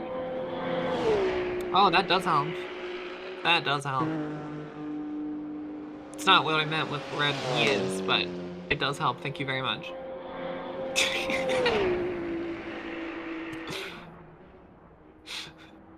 I was talking about where he is in the field. Like, what is his position? I appreciate it, though. I appreciate it. Thank you. Thank you, cameraman. I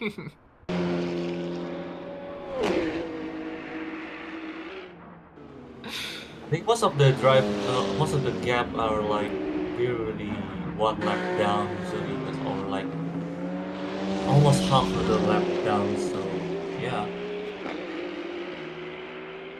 we have to at least on this last stint. I think the driver really need to keep their own pace.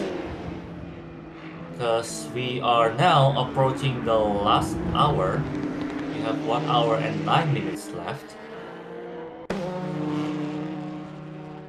Into the 67 HRT. We have Mirai HRT. We go, and yeah, they're also in the no man's land.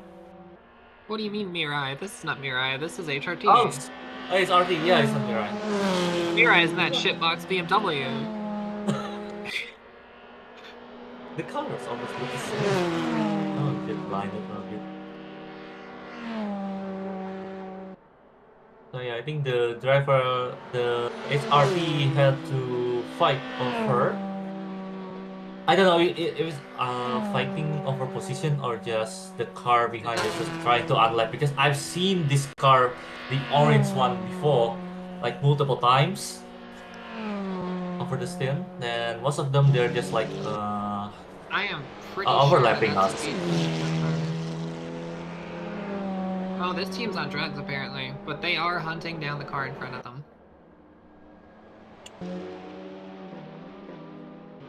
They are hunting down the 251 TCR. They're only 11 seconds off, so we'll see what time will give us. Maybe we will have a fight on our hands before the race I is think over. the 116 car is interesting. We have the like 6-second gap between front. Goes in front. Couldn't see it. Is it still on auto? Still on auto broadcast or? It is on auto, but the targeting for the cars is being controlled. I can see it. I can see it. It's being controlled manually.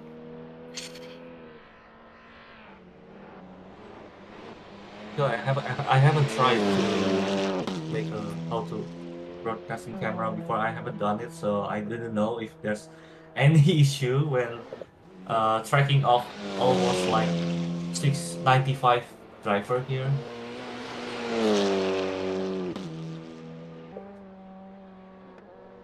Yes, we can see the, I think Carlos is back again to 124. 124, only about 20 seconds behind the next car in line. I do still wonder if he will catch them. We have one wave of pit stops left before the end of the race. We'll see if anyone gets an advantage. If anyone still needs to have their last long pit, I'm assuming the final drivers are in the car right now for the last stretch. We see that treacherous Mustang once again. Hopefully we don't see any murder. That's a jinx right there, I guess. But no. Am I biased? Let's hope it's not. 100%. Let's hope not. Let's hope not. Let's hope not. We have a with the buffer hold, and it's trying to getting past 86, I guess. Another 86? And yeah, we can see the 86 just going wide, I guess. No? Not into the grass, but it definitely looked like it for a little bit. I think it's just warping through. Because if it's already on the grass, I think the pace is already over. Like long kilometers ago, and we are approaching the Arnberg. And I think we need to wait patiently. And they need to overtake before the foxhole. And it's not an 86, by the way. Oh, still another TCR, yeah?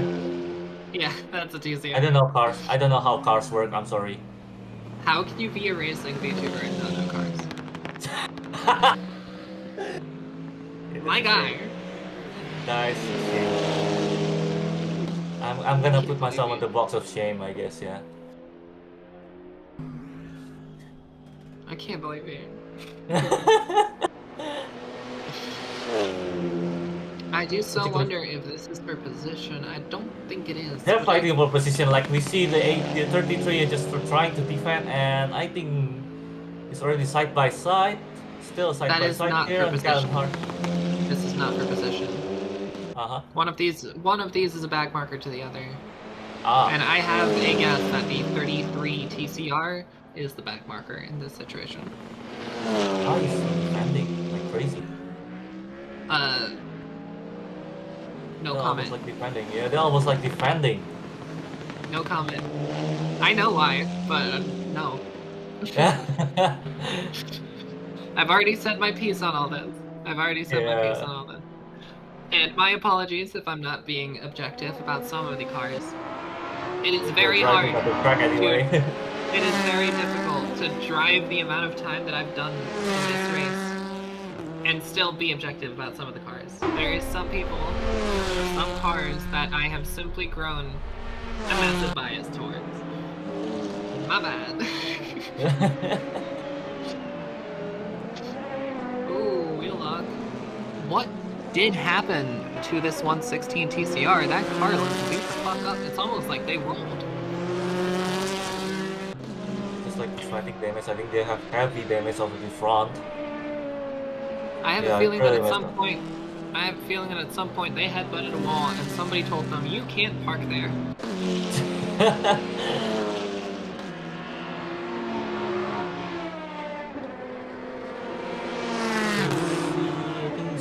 Still in the free wheel as well.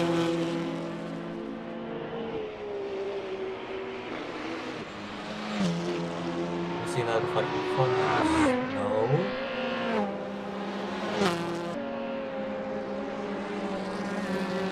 Wait, I see Jozo on the I don't know which position he is right now. Now we are on the Supra? Is that Supra? Is that a Supra? It is a Supra. When I fucking know you were gonna say that. Oh, I think we have a bad beef over this Supra right there. I think this one's not this one. That keeps ramming us up. The dual I've one. got beef with the pink Supra though. Oh yeah, this one. Oh, this one has a beef with us. Had a beef with us during the race. Yeah. I'm fine with this one. The pink one can go fuck itself.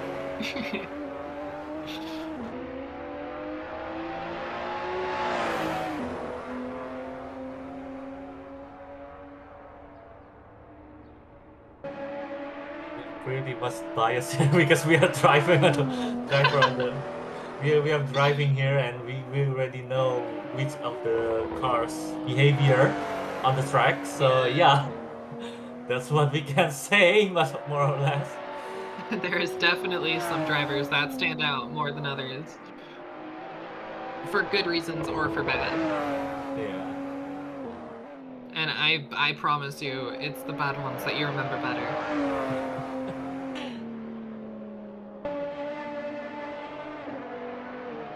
That Mustang that I hate so much. I don't know what he did to our car. Uh-huh. Coming up to the Dottingham Hood, I was side by side with another BTCC, fighting for 5th.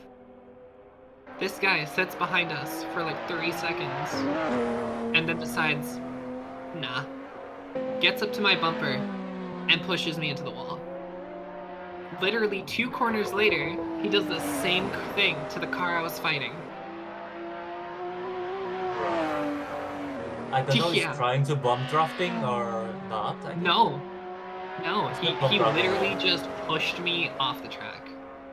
Yeah, that's kind of ballistic pistol behavior. Did you see the clip that I posted in the driver report channel? I haven't yet, but maybe I'll look into it later. TCR that absolutely murdered. Absolutely fucking murdered Porsche. I think we have. No, it wasn't a Porsche. It was an Audi. We really have a moment getting punched over by the driver, especially with the TCR. I think our team have really beef with the TCR car, especially when the one driving Hyundai. I honestly. Except the number 69, okay? Except the number 69. 69 is driving Hyundai, and it's one of ours from the Project T24. This Bagu Racing. And I wonder how's he doing? How they're doing on the track right now. The 69 is currently in 56th position.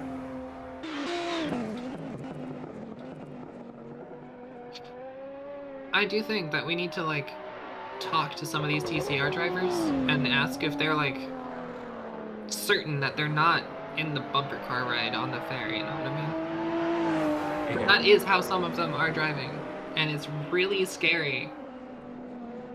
They just literally bump it like we are not there, especially when we are driving on 86. It's really scary. It happens to the BTCCs as well. There is sections where the TCRs are just faster than the BTCCs. And in those sections, some of those TCR drivers kind of just pretend that we don't exist. That's a scary part. Oh, the Supra went off, lost the car a little bit, saved it. Yeah, it's getting white again. Oh. This shit is really hard to like read. Look at it, like the movement of the car is oh, off the track it goes again. Oh. The movement of the cars is so hard to read with like the delay. The cars are straight up just crab walking sometimes. I think is the car I think having the internet choke at that point. See the It's car like playing just like fourth sliding all dimension. over the place. It's like playing fourth dimensional chess with your fucking callouts.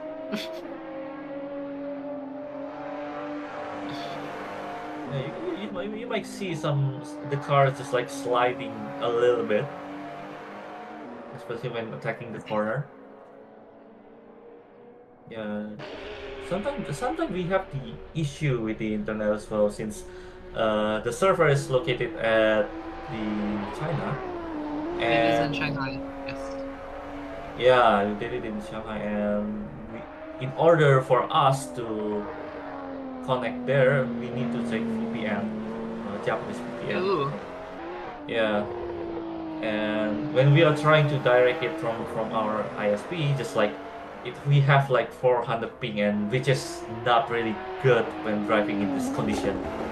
That So is terrifying. yeah. So we need to have like at least VPN. I do not wish to imagine what that's like. I can't. But somehow it really saves like 200 pings. We have 200 pings around when we are driving using the VPN. But again, as I am rely on the Wi-Fi connection, just kind of dropped off sometimes. So yeah, that's why I'm having the really high ping on my session.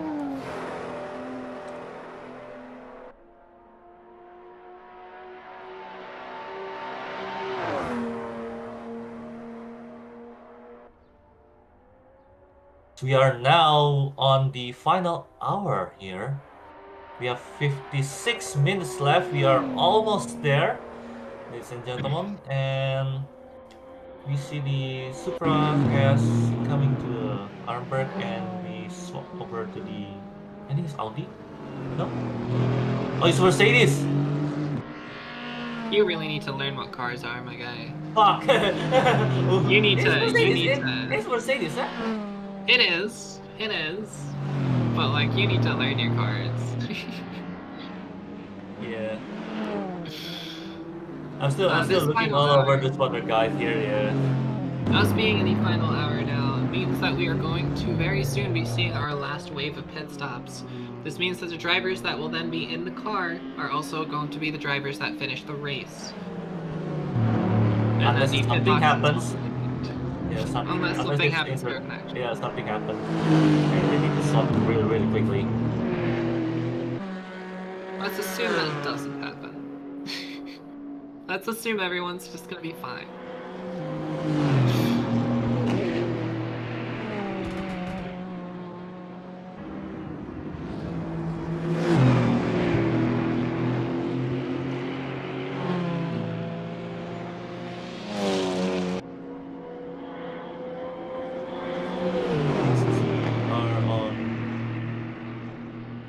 On the Castle Straight.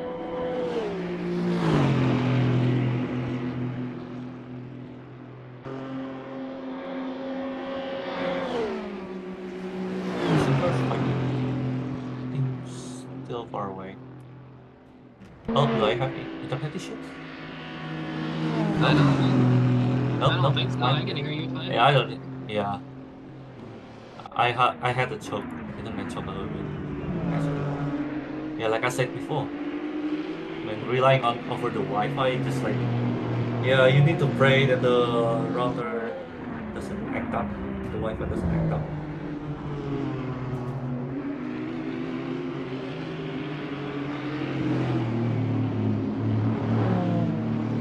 I don't think there's any single-digit position fights going on.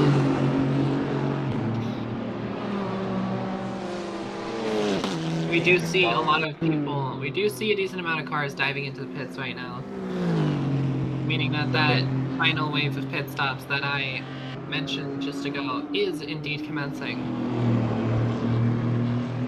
Yeah, we might see several drivers trying to push their car over the finish line.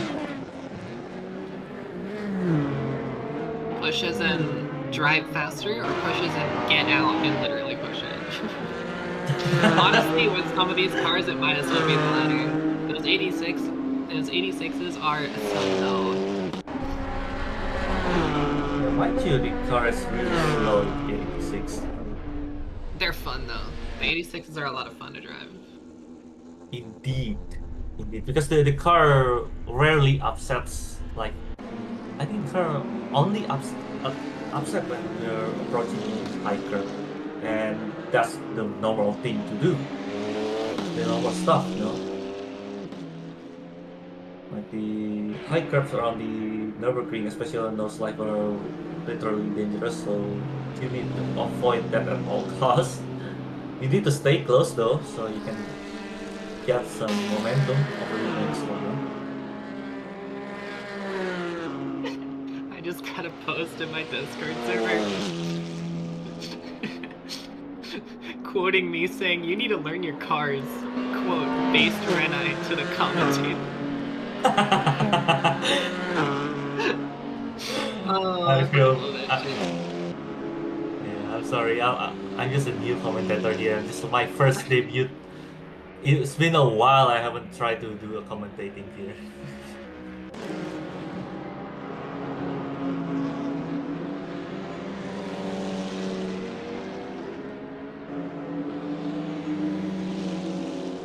I am not particularly good at technical commentating. I am very much the I say silly shit to make people laugh commentator. But that's fine. That's needed, right? Like, yeah, that's really needed, especially with this when the cars just like a really far gap here. We have nothing here to commentate it on. I'm the kind of commentator that says the only alternative to kink at this hour at night is heroin. If you don't get that reference, I'm sorry. It is a reference to Le Mans 2 years ago. Oh yeah.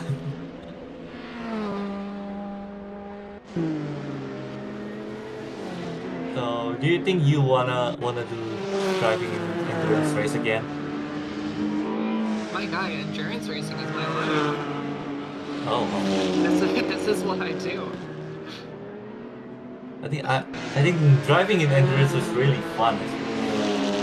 Endurance races are so very different from sprint races. Like, people talk about racing, they generally assume like sprint races or Formula 1, like the shorter ones. But then you look at endurance races and the energy and the willpower that pulls out of the drivers is so insane. You see some of these endurance drivers, they go to sleep mid-race or after the race, and they don't wake up until like the next day, or the day after the next day, essentially. It's honestly so crazy how draining endurance racing is for the drivers. Like, you're noticing it yourself. You want to go to bed immediately as soon as this is over. It's taxing. Not to worry at all because we have 15 minutes left.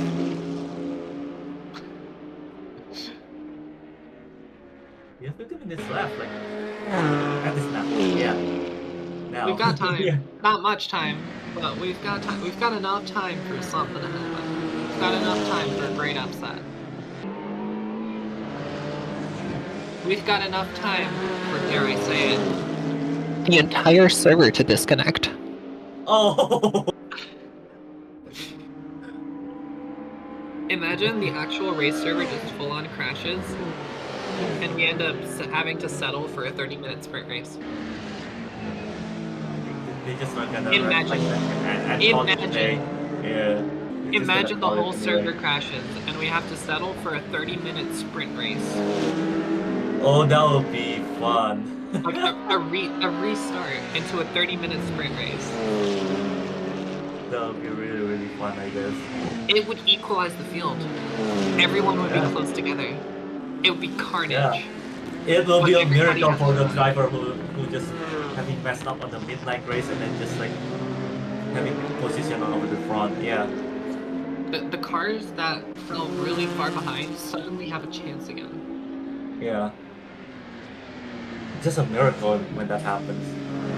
Imagine. It's not gonna happen, but it will be funny if it happened. One can dream. Yeah, one can dream.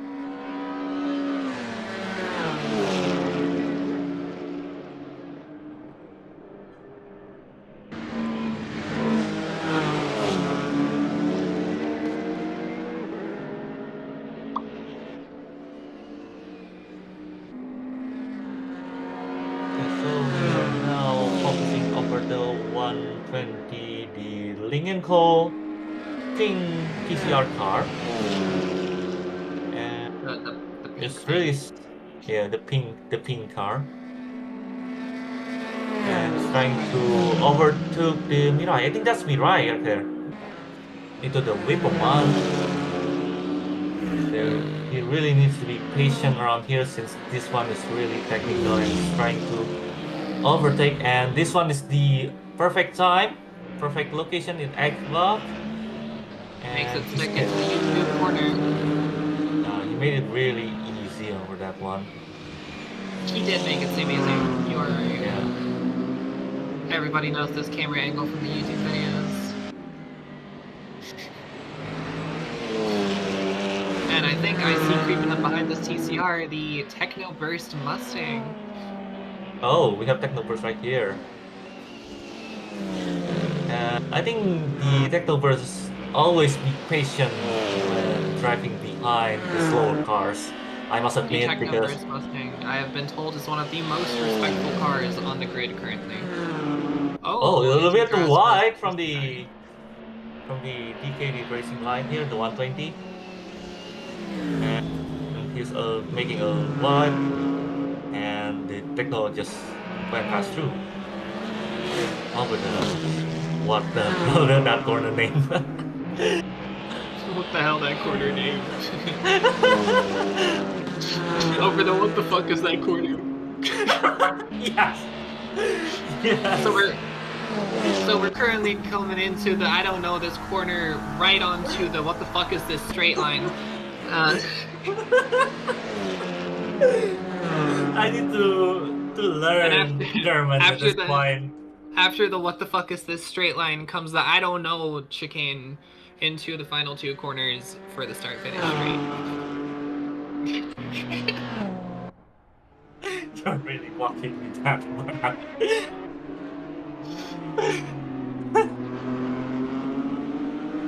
I love making fun of people. Yeah. At least we need to cheer up some moments, you know, like we're really stressed up when we are on the track, but at this point, just like we need to be, we need to improve off a little bit. You should have heard some of the things I got said in our comms strategies while I was in the car. At some point, there was this other BTCC car that was a back marker, but he was fighting me like it was for position. And eventually, I got so pissed off with this guy that we started making missile. Oh, we have the 78 is driving behind the. Those two cars are in the same class, but one of them is a back marker. I am really sorry. Still waiting on the behind and to S-Block. I think we shouldn't have any drama over the YouTube corner coming up ahead. I do wonder if we've had any YouTube corner moments so far. I don't think so. I have yet to see any. I have plenty of moments in YouTube corner, especially when I'm coming in really hot. Oh, we got a cross here! The Porsche GT3 has murdered the GT4 Audi. Yeah, we can see live on the camera when GT3 is just trying to kill. That is jail time, my guy. This Falcon Porsche, by the way, has garnered a little bit of a reputation for being an, may I quote, impatient fuck. Oh. So I am not surprised. I am not surprised. Yeah, if you just were asking what we were to have done, what happened around the race, that was the, I don't know, I think the highlights of it, like most of the time. Coming to Dottinger, we have several cars going past through. Yeah, no shit, you just can just like look at you can just watch it.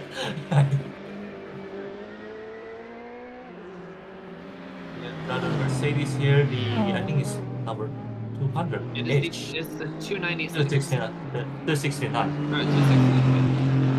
And we have also another beef with another Mercedes. I think it's the number 323, just like almost like, I don't know, our team call it like a troll. Oh, there's 3 cars coming out of pit lane, including the X-Ring GT4. Currently being piloted by, I think, that is Omet. I might be wrong, though. Omet was in the car just to go. If they just came out of the pit, so we have to see who is driving. I think that is Omet, actually, looking at the voice channels. Yeah, a little bit backed up around the Donald corner here. We have a little bit of traffic, and which makes really fun to see because everyone is trying to push each other, having their own pace time, trying to catch up to the driver in front. And we have 40 minutes remaining to the race. I think so many people are trying to joining the race as well. It's like it's almost over, or almost over.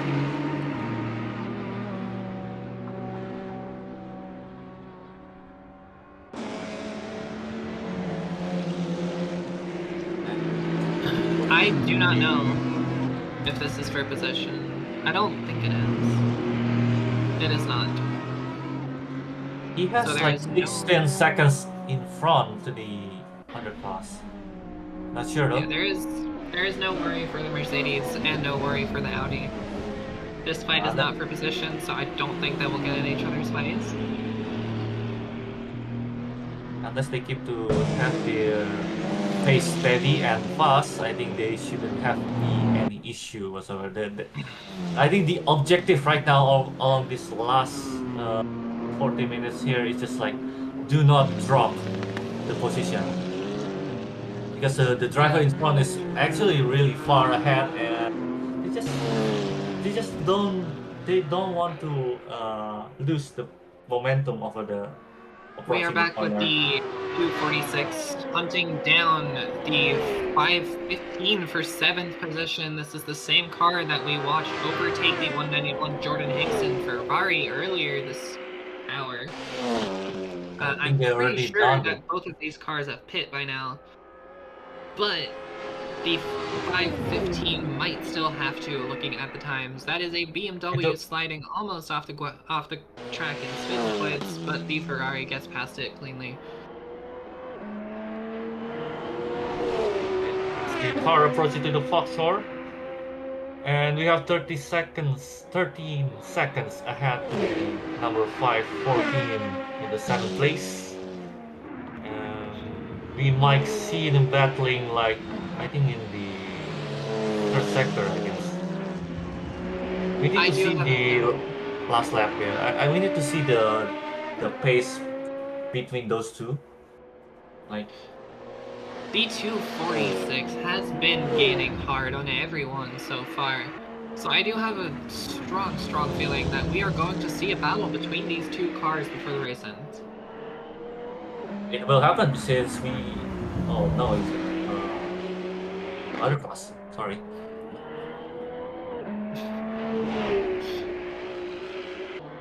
So yeah, I think we can see over the mini map the driver in front is basically around the castle, and we see the car flying over. An Audi just took off. The Audi saw the corner. And that Audi TCR just saw the corner and went, "My people need me. I must go." Yeah, it's definitely a connection issue, I guess, and this car just took off. It's really fun.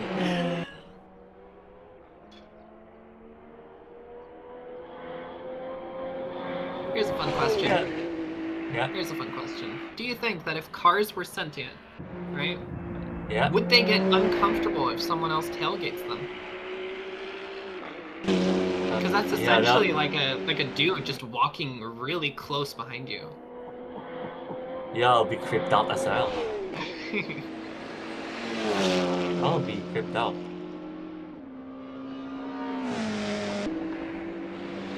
In silver work, we see 124. And if cars were sentient, would roads just be fucking sidewalks then? What's the Like, main road then?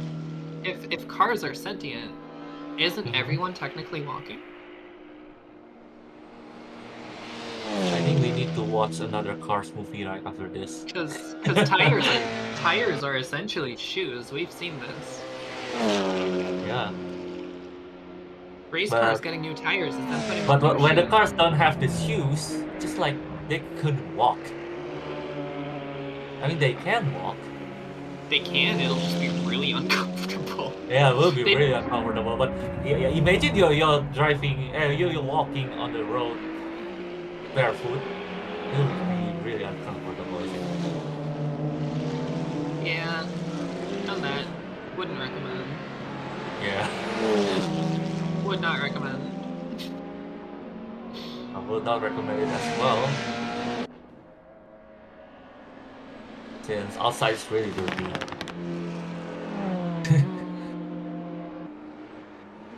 So now we are 36 minutes left. We are almost there. We are really tired at this point. All the driver here are really tired, but they have one last objective to do, which is finish the race 24-hour. I'm looking at the difference between the 246 and the 515, and the 246 is in fact gaining. This means that we will very likely have a battle on our hands between these two cars. It is a very slight gain, however, but it is a gain nonetheless.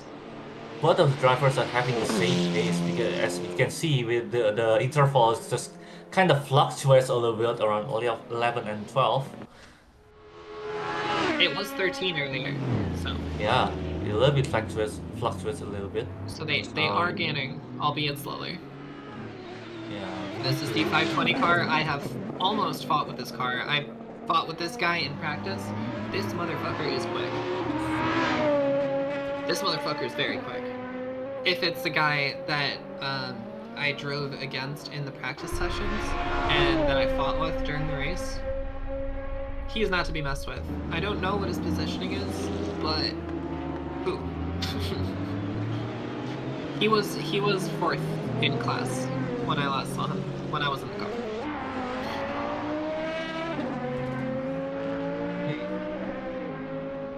You can see the 246 has 10 seconds like interval like there. And really coming up fast, yeah. We might see the battle. We might see the battle. The 514 is in the pit lane. We are not seeing a battle. The 246 is simply going past. I think he is also in the pit lane. Oh, might be 246 spicy. is in the pit lane as well. We are going to see a battle, ladies and gentlemen. You can see we might see the battle around near the end of the race. We might even see a three-way battle because the 191 is coming up as well. Is he already doing the undercut? Oh yeah, he just 191 went is past through the coming up pit stop. very Yeah. quickly. He is currently gone past the pit lane. If these other two cars don't come out quick, this number 191 is going to take 7th position, with the 246 and the 514 fighting for 8th. You can see 246 is coming out from the pits. We have 50 seconds gap between the driver in front, is 191. And also, I think the 514 is also coming out from the pits, and yeah, a little bit buggy on the interval, but I guess still The pretty close. 246 has come out of the pits ahead of the 514. This means that their pit stop was indeed faster by a decent margin. The distance to the 191 is only 17 seconds. This means that we might actually see that three-way battle come to fruition by the end of the race.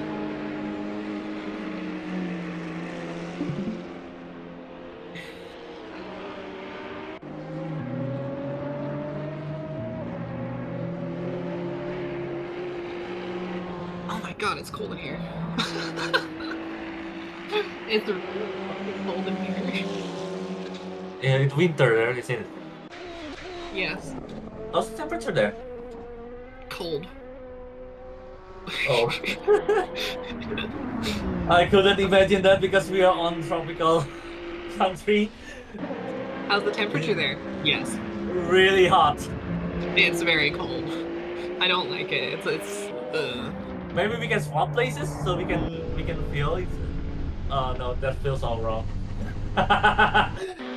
You can feel the hotness and the coldness in its country, I guess. That sounds so wrong. I looked up the weather for today, right? Severe snow and ice warning 2 hours ago. Whoa. Well, shit. You can Well, see we shit. have driving over the H20, the car that you say is really fast. I think Okay, most of the driver are driving with the fastest driver over the last The year. 129 has actually come back up all the way into 31st, I think I saw. This is a very, very nice gain on my car, which I'm definitely not biased towards. But I don't know where that puts them in terms of overall positioning in class. Unfortunately, our car just like nowhere to be seen at this point. I will admit that I am actively looking for my car every time that we scroll through the pages. I just want to know how they're doing, you know. The gap from the 246 to the 191 has actually shrunk down already to only 5 seconds. The battle will commence very shortly. We do not, however, see the 514 anywhere nearby. But the battle between the 246 and the 191 will shortly come forth.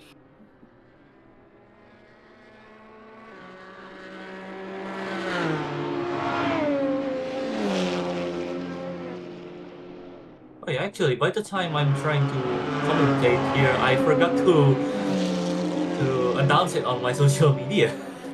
Whoopsie. Oopsie. Whoopsie daisy. Yeah, oopsie. Because yeah, we are basically tired. We're basically really tired, and we don't have any time to think. We don't have any time to do social media thingy. That makes sense. That makes sense.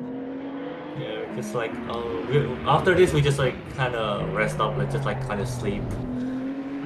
Here we see the 246 chasing down the 191 Jordan Hickson car once again to see if they can get a 7th place position.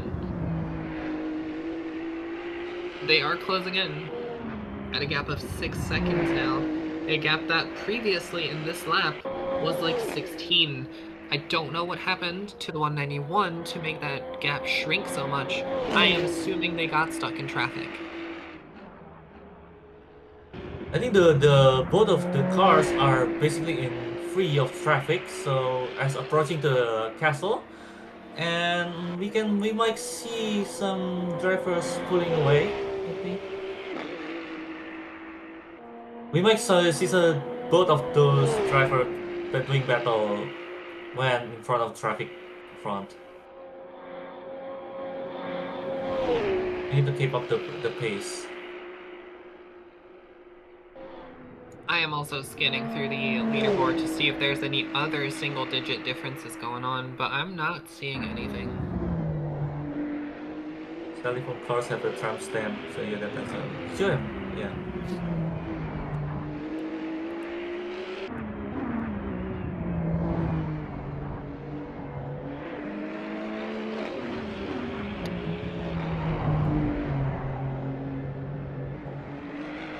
Okay, so when I am looking at the 200 pings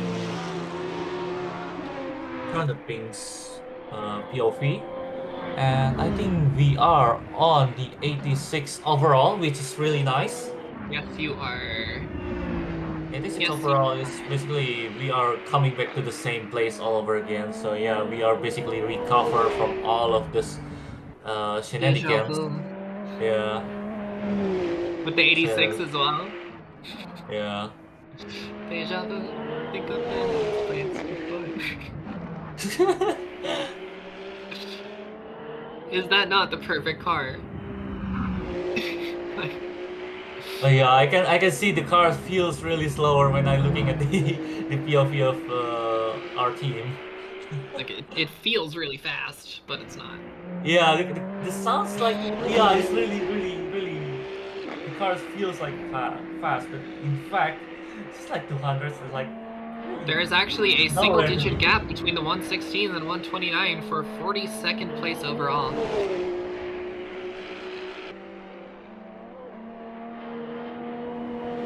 It is exciting to see multiple fairly close battles, only this close to the end of the race.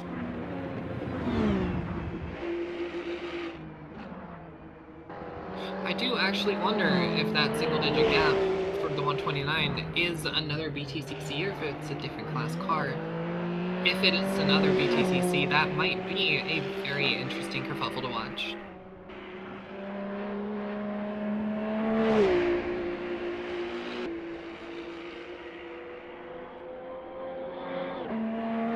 I can't believe I just said that word.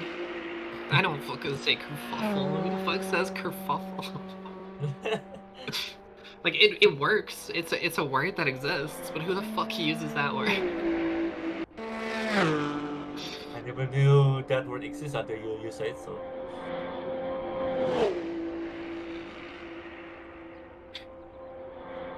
Welcome to the English language.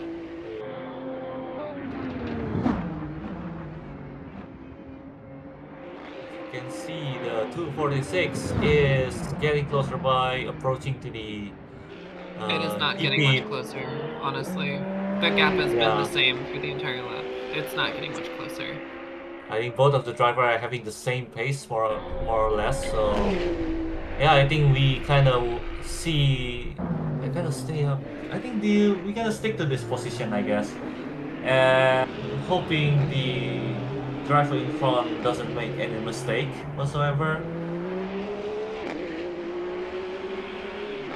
So I am 191. staring. The car number 191 really need to be watched out for their own pace and also for any mistakes along the track. So that's why during the last stint they really need to be driven by the best driver on the team. So mistakes shouldn't be happen over the last race. What class is the 116? Can you look at that? What class is the 116 car? 116 is the TCR. Okay. I think it's the Hyundai TCR 116.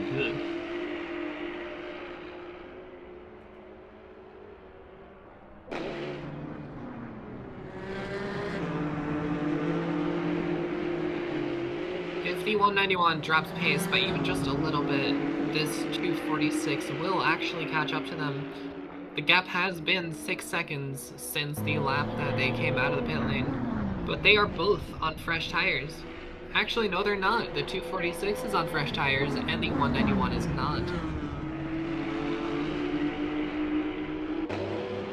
We'll this make a difference? I do not know, actually. But the gap has been stable. The 191 needs to not drop its pace because the 246 will catch it immediately.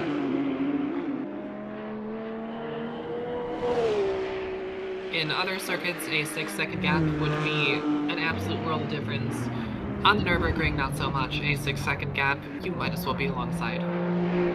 After 23.5 hours, you might as well just be alongside with a 6-second gap.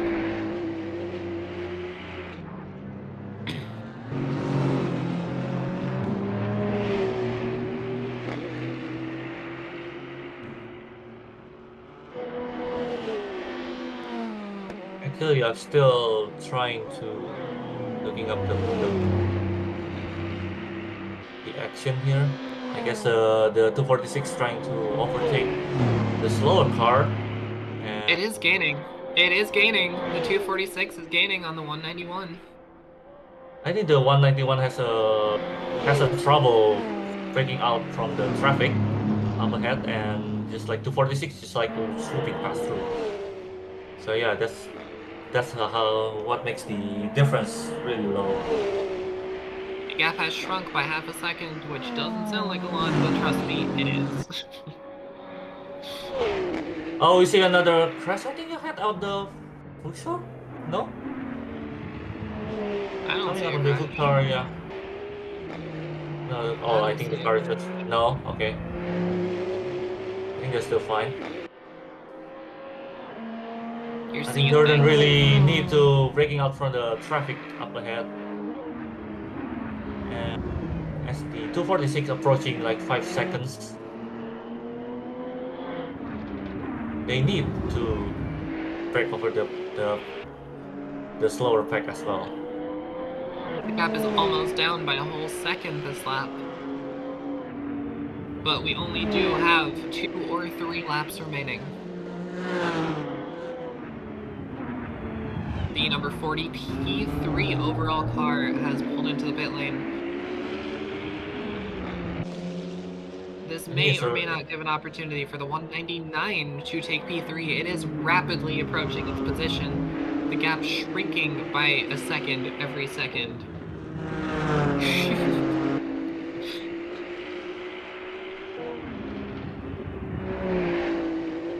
Did you know that every 60 seconds a minute passes in Africa?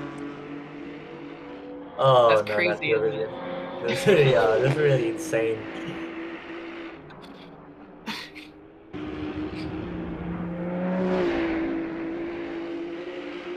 Oh, really gaining. There's 5 seconds gap right this time between 191 and 246.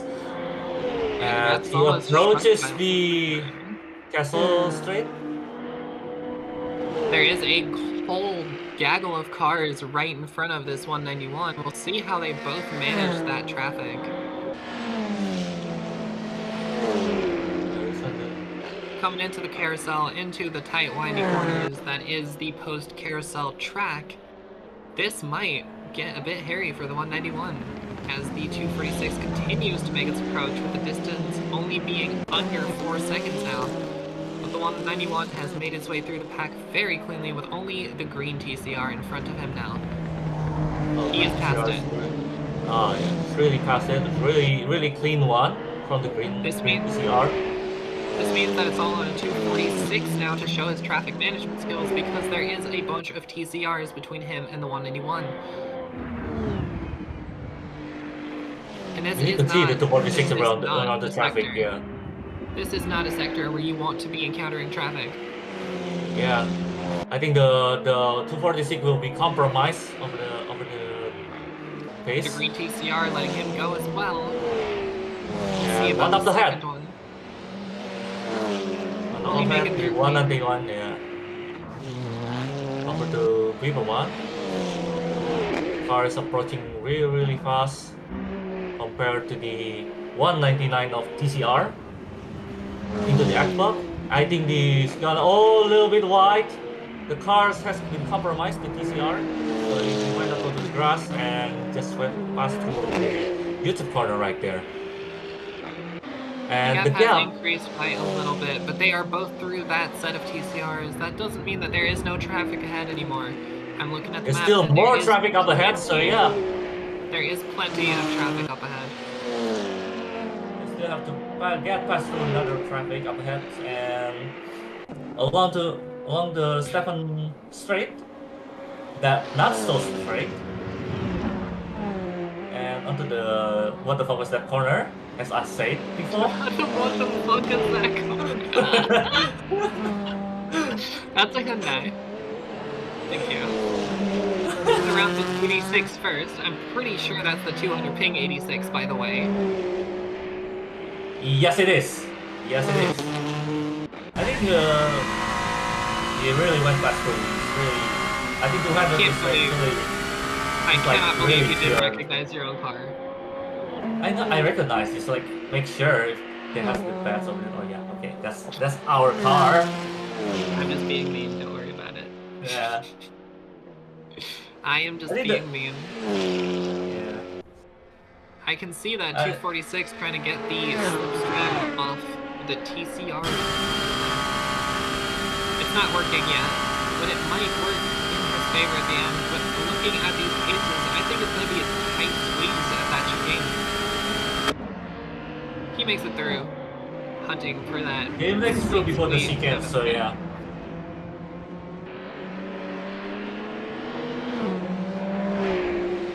And the gap is really getting closer. We might see the battle at the end of the lap, which yes. There is 2 more laps remaining, maybe 3. It really depends on the pace of the leader. Yeah, we have 16 minutes remaining. It's just like almost like around 1 or 2 or 3 laps. Yeah. I do think that that is 3 laps with the pace that the GT3 cars are currently running around the Nords. GT3 car has like around like 8 minutes on the pace. Correct. Yeah, including the current lap that they're on. 2 more laps, I guess. 2 more laps. I think, yeah, that's 2 more laps if he gets caught in a little bit of traffic. And we have the number 1 car here is actually leading in really far ahead. Like we have more than 100 seconds to the car behind. So you just basically need to make it like chill kind of pace, but not so chill. All this one car has to do is not die. Not die and stay on the track. Stay on the track and not die during this last 15 minutes. As you can see, when the car number 1's already on the Dottinger Strait, approaching to the GP Strait, when the number 2 has been over the other side of the Nordschleife. So yeah, it's really far. It's almost half a lap of difference. It's honestly like, oof, my lord. Actually, the car number 1, Mike, can have some bit of mistake here and there, but still doesn't even watch the position. But again, the objective for them right now is just like stay on the track and not get hunted by slower cars. And which is not at the moment, since the number 1 car is already a little bit free of traffic as he approaching to the honestly, I think the 1 car just takes it. I know it's early, I know there's 14 whole last minutes left, but I genuinely think the 1 car just takes this. A little bit free on onboard, approaching the Dunlop curve as second gear. And then to the Schumacher S, I think he's gonna do some flat out. Oh no, a little bit lift off. Really lifted. He should be lifted. I think. Well, GR86 is like kind of flat out around the Schumacher. The GR86 takes it flat every time. The BTCCs do take it flat if you get your perfect entry. Like if you get your entry line just right, you can take it flat in the BTCC. But if you fuck up your entry line and you're trying to take it flat, that's gravel for breakfast. Yeah. This not breakfast anymore since the time I think it's at around 3 p.m. I guess on the server. Okay, Oh, it's like travel for lunch. Fine. late Fine. lunch. Late lunch. How do you say like the when you eat after the lunchtime but before the dinner time? Dinner? Litter?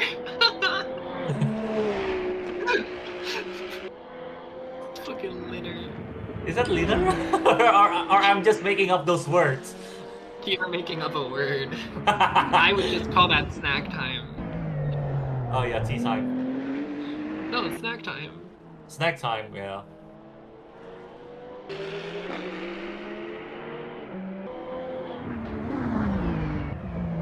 Fun fact, tea is actually what a lot of people in Britain call dinner.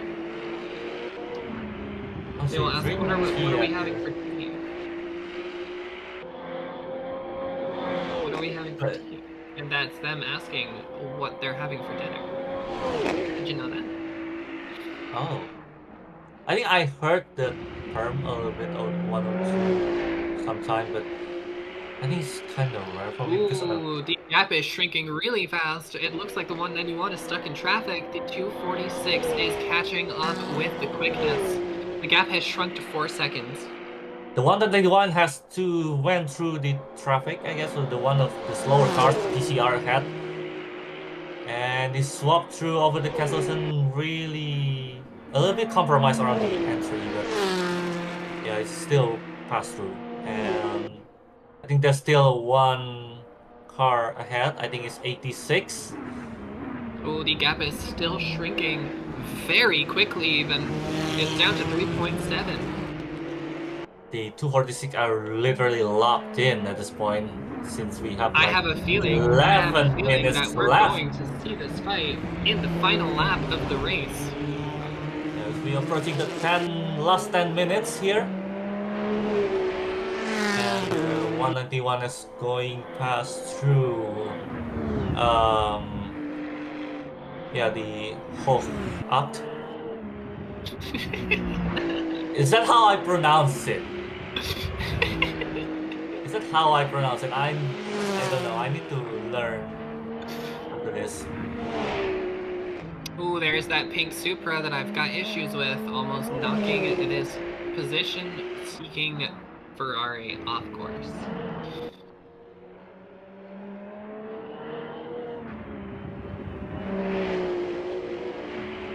The gap is down to 3.15 already.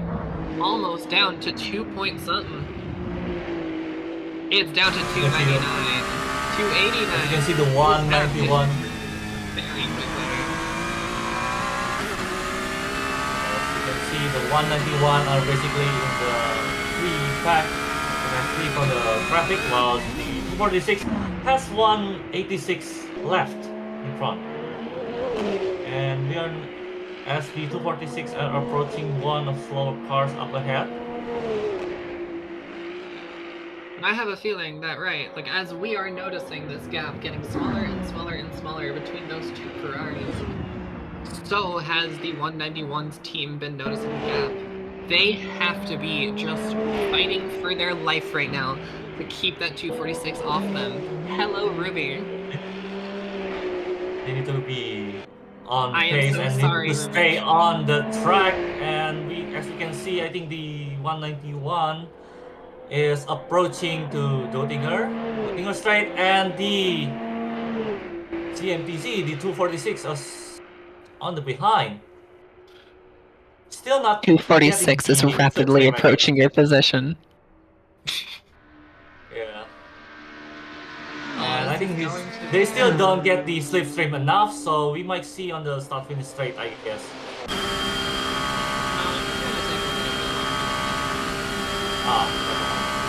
It's gonna take a bit longer. Yeah, car is 2 seconds ahead, which is the onboard. You can see it's still really far ahead. Oh, there is smoke in the final chicane. The gap is down to 2 seconds. 1.5, we might see the battle starting this We might lap. see the battle on the last lap. At this point, we have 8 minutes left. We might see a 1-lap battle, we might see a 2-lap battle. It looks like it's going to be a 2-lap battle due to the leader currently being on its way to the... I don't fucking know what its name is straight. You can see I forget. The car number 1 up ahead is already on the not slight apart, and we have a battle here in number 7, which is really more important than this. And we have a sub 1 second gap on our hands. We're gonna make a move on the hairpin. I think we have no. Let's try over the ins. Didn't they exit on the right? No? Okay. These guys must be fucking sweating because a sub 1 second gap in the last 10 minutes of a 24-hour race is not something to take lightly. As you can see, we are on the last, pretty much on. I think we have another extra lap, I guess, since we see 7 minutes left. And where's the car number 1 in front right now? He is currently on the Dosinghoya. We get 1 more lap after this. Yeah, we might have 1 extra lap, and that means the car number 246 have extra time to take over the P7 place. I can't believe I'm saying this, but I think I am rooting for a Ferrari. For once. But again, it's a battle against another Ferrari, so does it really count? I mean, the Ferrari for GT3 is really better than the F1 side. I think this 2-way battle is going to be won by the Ferrari. I will not elaborate on which one. The Ferrari is going to win that one. Car number 1 is actually driving for Ferrari, so yeah. Oh, a little bit eating some grass over the...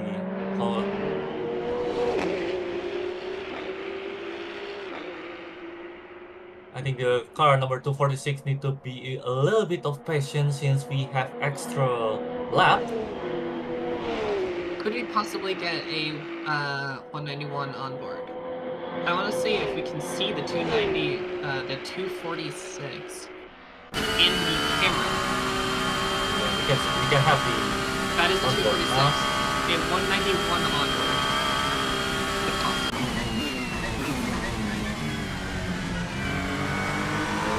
It's like outside of the apex around the Arbor. We can and in fact see that 246 creeping up. You can see the 86, we need to really pass through. Really nice, really risky move out there. Like you can see the car behind. Oh, it's really high.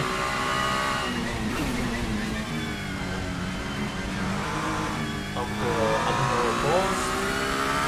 Ooh, this is perfect. You can see the rear camera. You can see the 246 just creeping up really fast. You can see the sub 1 second behind, and in front we have another slower car. That car does look incredibly Doesn't really bother.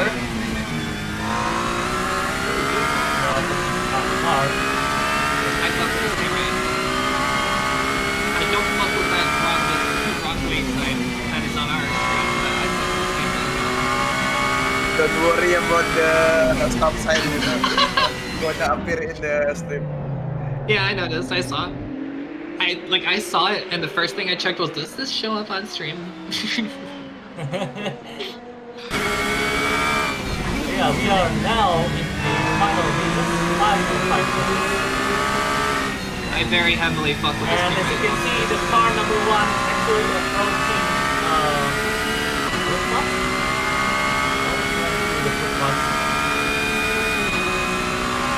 Oh, so my phone is a little bit quiet, isn't it?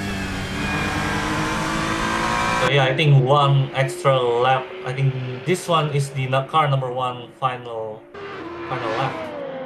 Yes, this is the final lap for number 1. Number 1 crossing the line means that everybody else that comes after is also done with their race. Anybody that crosses the line before this number 1 car gets to do another lap. Which is a plenty much time for car number 7, for 191 and 246 right there. Oh, there's a crash! Oh There is no! a massive Oh no! crash with the 246. Oh no, the car is just like No! Oh no, with the 129, I think your car. No! That is my car. Having a battle with in between of the traffic, yeah. So yeah, the cars are basically no. over for 246. That is They it. have to settle for the P8 position. Can we get a replay on that, perhaps? I don't think we can, but it would be insane if we could. Yeah, sadly we can't. But I would love to know what happened there. I guess it's I need the car. Where's the position at that time? I think Castle, yeah. That was in the Castle Straight, yeah. Yeah. In the It's end really. of the Castle I Straight. think the car is trying to make a risky overtake around the slower cars, and slower cars just compromise a little bit. So yeah, it's just That is basically unfortunate. over for 246. Sadly, as we see, the car number 1 is approaching to the X Mule. Is there any other position battles going on right now that we need to be aware of? Is there anybody that is close together? Nope. If there is a single-digit fight somewhere, I don't see anyone with 1 digit. Yeah, sadly that is over for number 246. Yeah, you really need to pack the car home at this point. But I think with extra lap they have, I think still has a chance to like close over. no, it took them forever to close that 15-second gap before. I think it's over. Personally, I think it's over. We can agree onto that. So yeah, we can see the car number 1 is consistently fast among the races here. The team AUV was racing car number 1 here.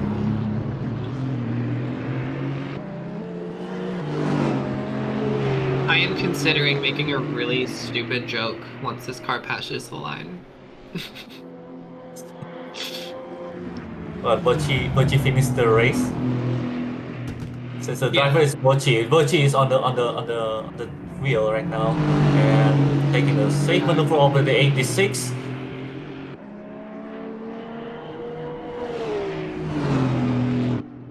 I don't want to make that joke, but I really do. Is it safe? I don't know. I don't know if CRC will be okay with that. It's a safe joke, well, but it's CRC, really stupid.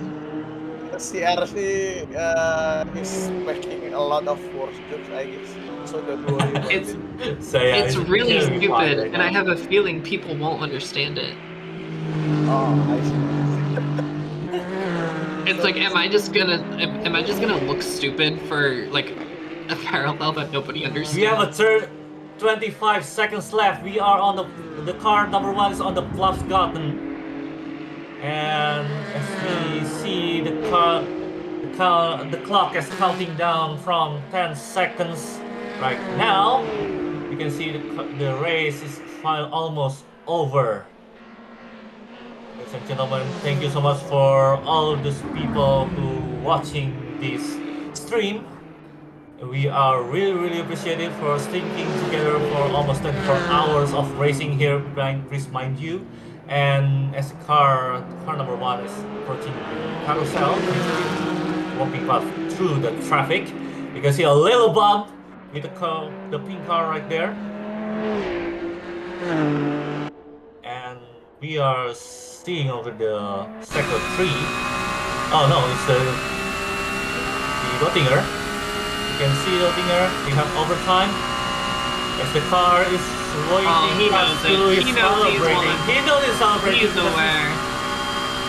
He's aware the race is over already. It's already the last final straight, and he's waiting past to left and right, and just like celebrating. He knows that he's won. He's got them. He won the race. It's like Here a we see it. celebratory, and we can Dwayne see The the Rock Toyota Johnson. just like. Oh, that's the joke you want to say. Dwayne "The Rock" Johnson taking the final chicane before the start-finish straight, ending the race for everybody. He is flashing his lights. He knows it. He knows that it's over. Across to the finish line. Car And across the line. Finishes the race. And it's still not over for the car behind. We have the number 77. It's over for the cars behind, not over for the cars in front.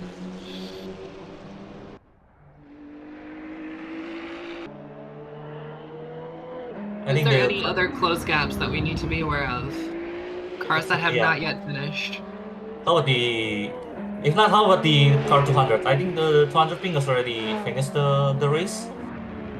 No, I think they are on the third sector. Is there any final lap shenanigans? Coming towards the... Oh, there's a bump. There's a crash. That's your number 2.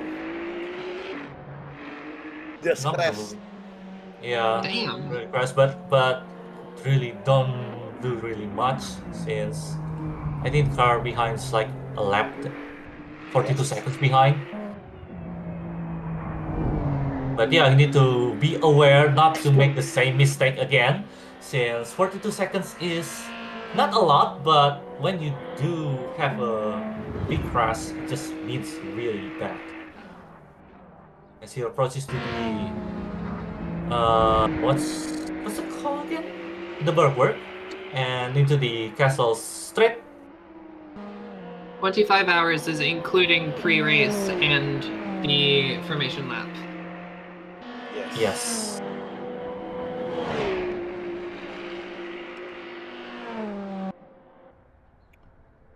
I think I might see the 200 ping is basically around the... What the hell is that corner name?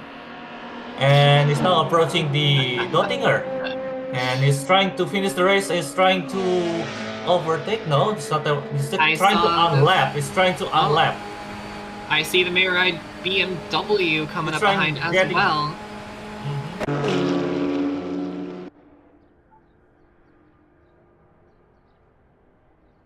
Getting past. Those Volvos really are fucking missiles down the straight, aren't they?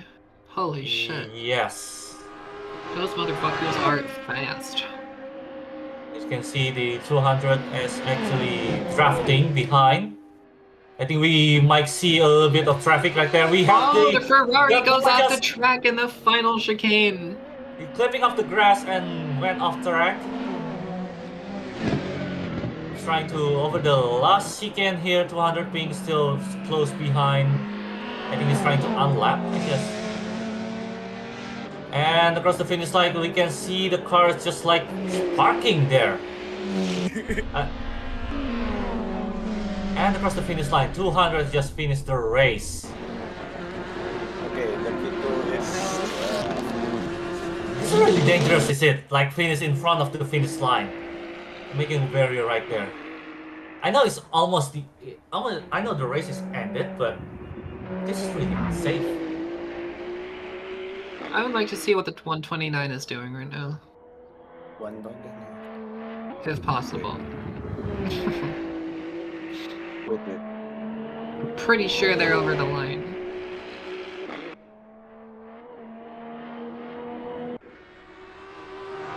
Oh, they're not! Hold up a second. Guys, he is in the... I think already free. Almost free, like... They are currently coming onto the Castle Straight. Yeah, they're in no man's land at this point. Just like kinda pass through, no problem.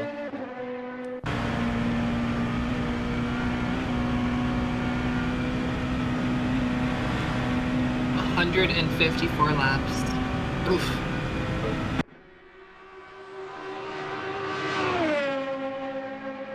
Into the cluster turtle he goes. Into mud curve. I think I need to update the Lost Life map. I think I downloaded the wrong sheet. Because I still not remember where the location, the corner name is. This race was definitely one of the races of all time. I mean, with all the hiccups here and there, especially with our team. So yeah, it's really okay race so far. And it's so cross through 86. If there is one thing to take away from this, for HiPole, in my opinion, it is make sure your servers are stable enough to handle this many cars.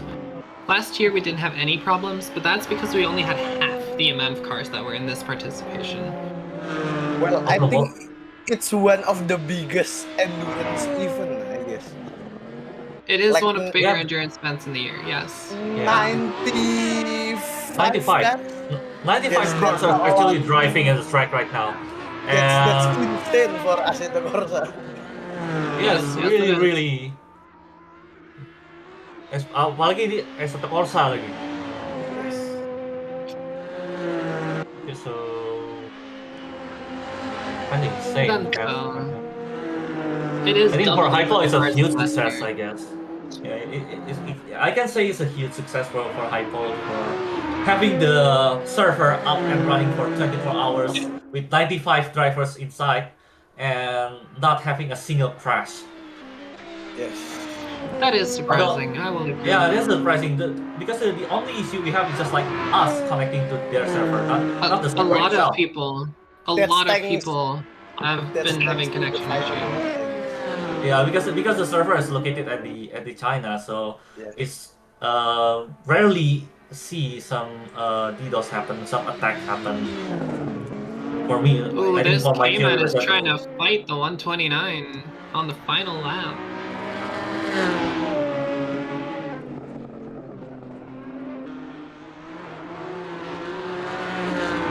As we approach the carousel, approaching out and coming into the most twisty track of the North Lifer, and through he goes, trying to keep the cars on the. We are now on the tarmac.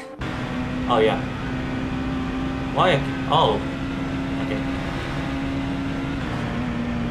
So yeah, everyone just like lift off a little bit, like as we see the car in front just swerving left and right a little bit dangerously. I know it's a race already over, but they got broken. They're not over yet.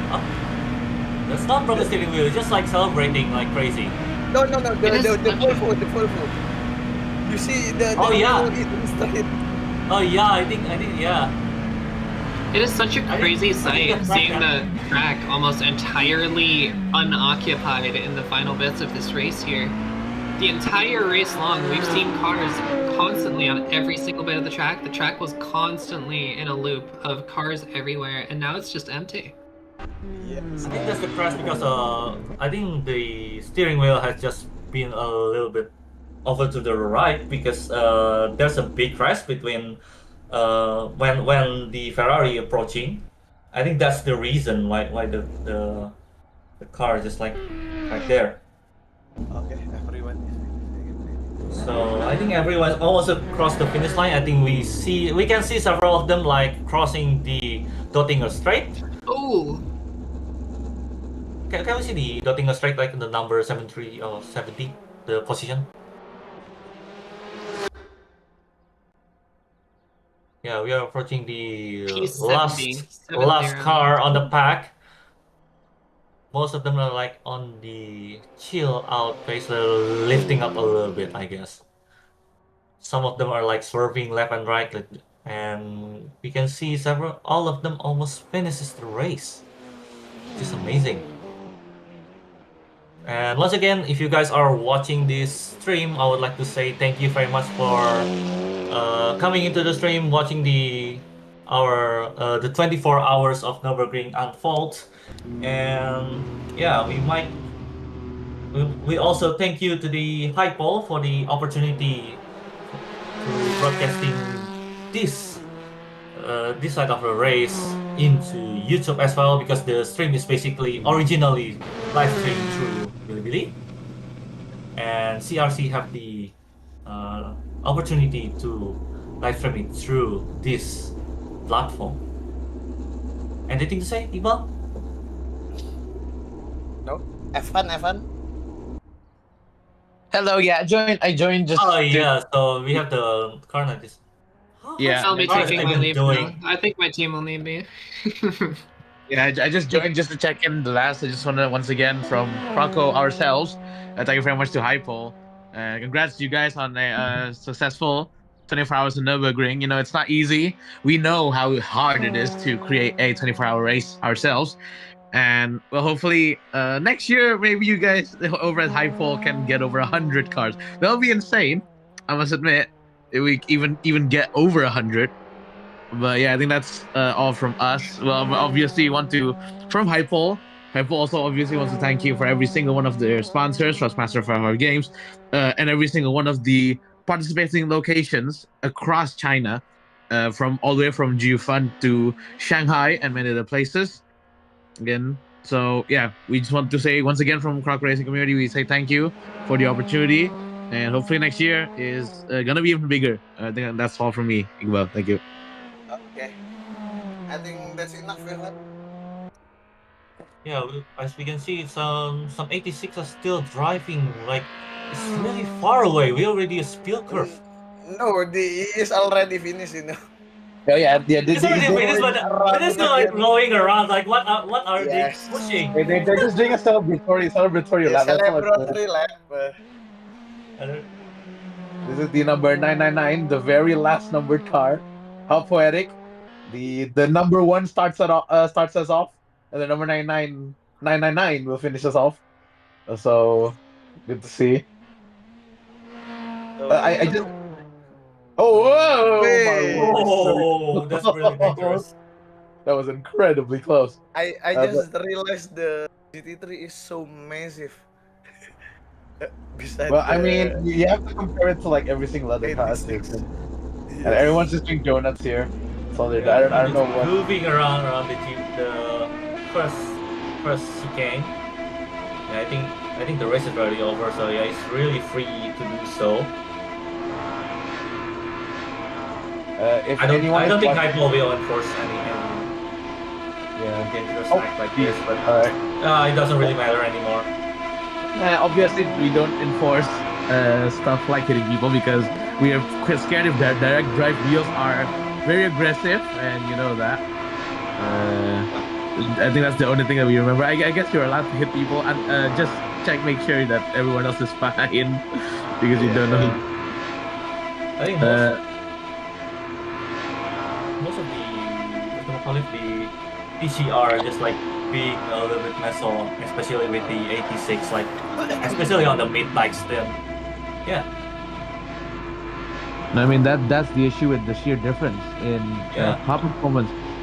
That's the biggest thing that's separate. Because again, usually even with us at Croco, we only have to have two classes, and the classes, okay, there's still quite a huge difference in speed, but it's not like 100-kilometer difference. Like the GR86 systems could like be like 50 to 60 kilometers down on the GT4 car, which is as we've seen over the last 24 hours, causes some major mayhem. That's the main thing. Oh yeah, also there's the 129, and everyone's just I don't know, just trying to relax, I guess. 24 hours all time. Yeah, we see the 200 ping right. Oh, like doing donuts over there. Yeah, so it's on the left. They all need some bing chilling. Definitely. Yeah. Bing chilling. It's ice cream. It's ice cream in Chinese. What do you mean? They all deserve ice cream. Yeah, bing chilling. Bing chilling. Fun. Can you speak Chinese? I already said in the midnight broadcast. I already said that. I am of Chinese descent, but I can't speak Chinese. Yes. But you can speak Japanese. Yeah, I mean that is not a lie. That is the truth. As much as I do know anything Chinese. I think I'm gonna try to speak Mandarin. I think on this occasion, since we already finished the race. Go ahead. I mean, if you want to go ahead. 感谢HiPole承办本是牛伯格连24小时耐力赛。So yeah, basically just like thank you for HiPole for hosting this 24 hours of number game. Tuh, Van. What? Masa gak bisa? Sheshe HiPole. I guess that's all I can say. Okay, well, it's up to the our broadcaster to end the stream. Again, Ada I Project Nexus ID. Halo. oh yeah, there's Project Nexus. Thank you. Hello, hello. I guess they're just tuning in now. Yep. Yeah, if any of you, oh, there you go. There's the end. There, and we're back to this corner. All right. Goodbye, Well, goodbye. that's it, really. We'll see you next on our typical Croco racing community, and thank you very much. Thank you once again to HiPole 25 hours of Nürburgring. We'll see you very soon. Goodbye.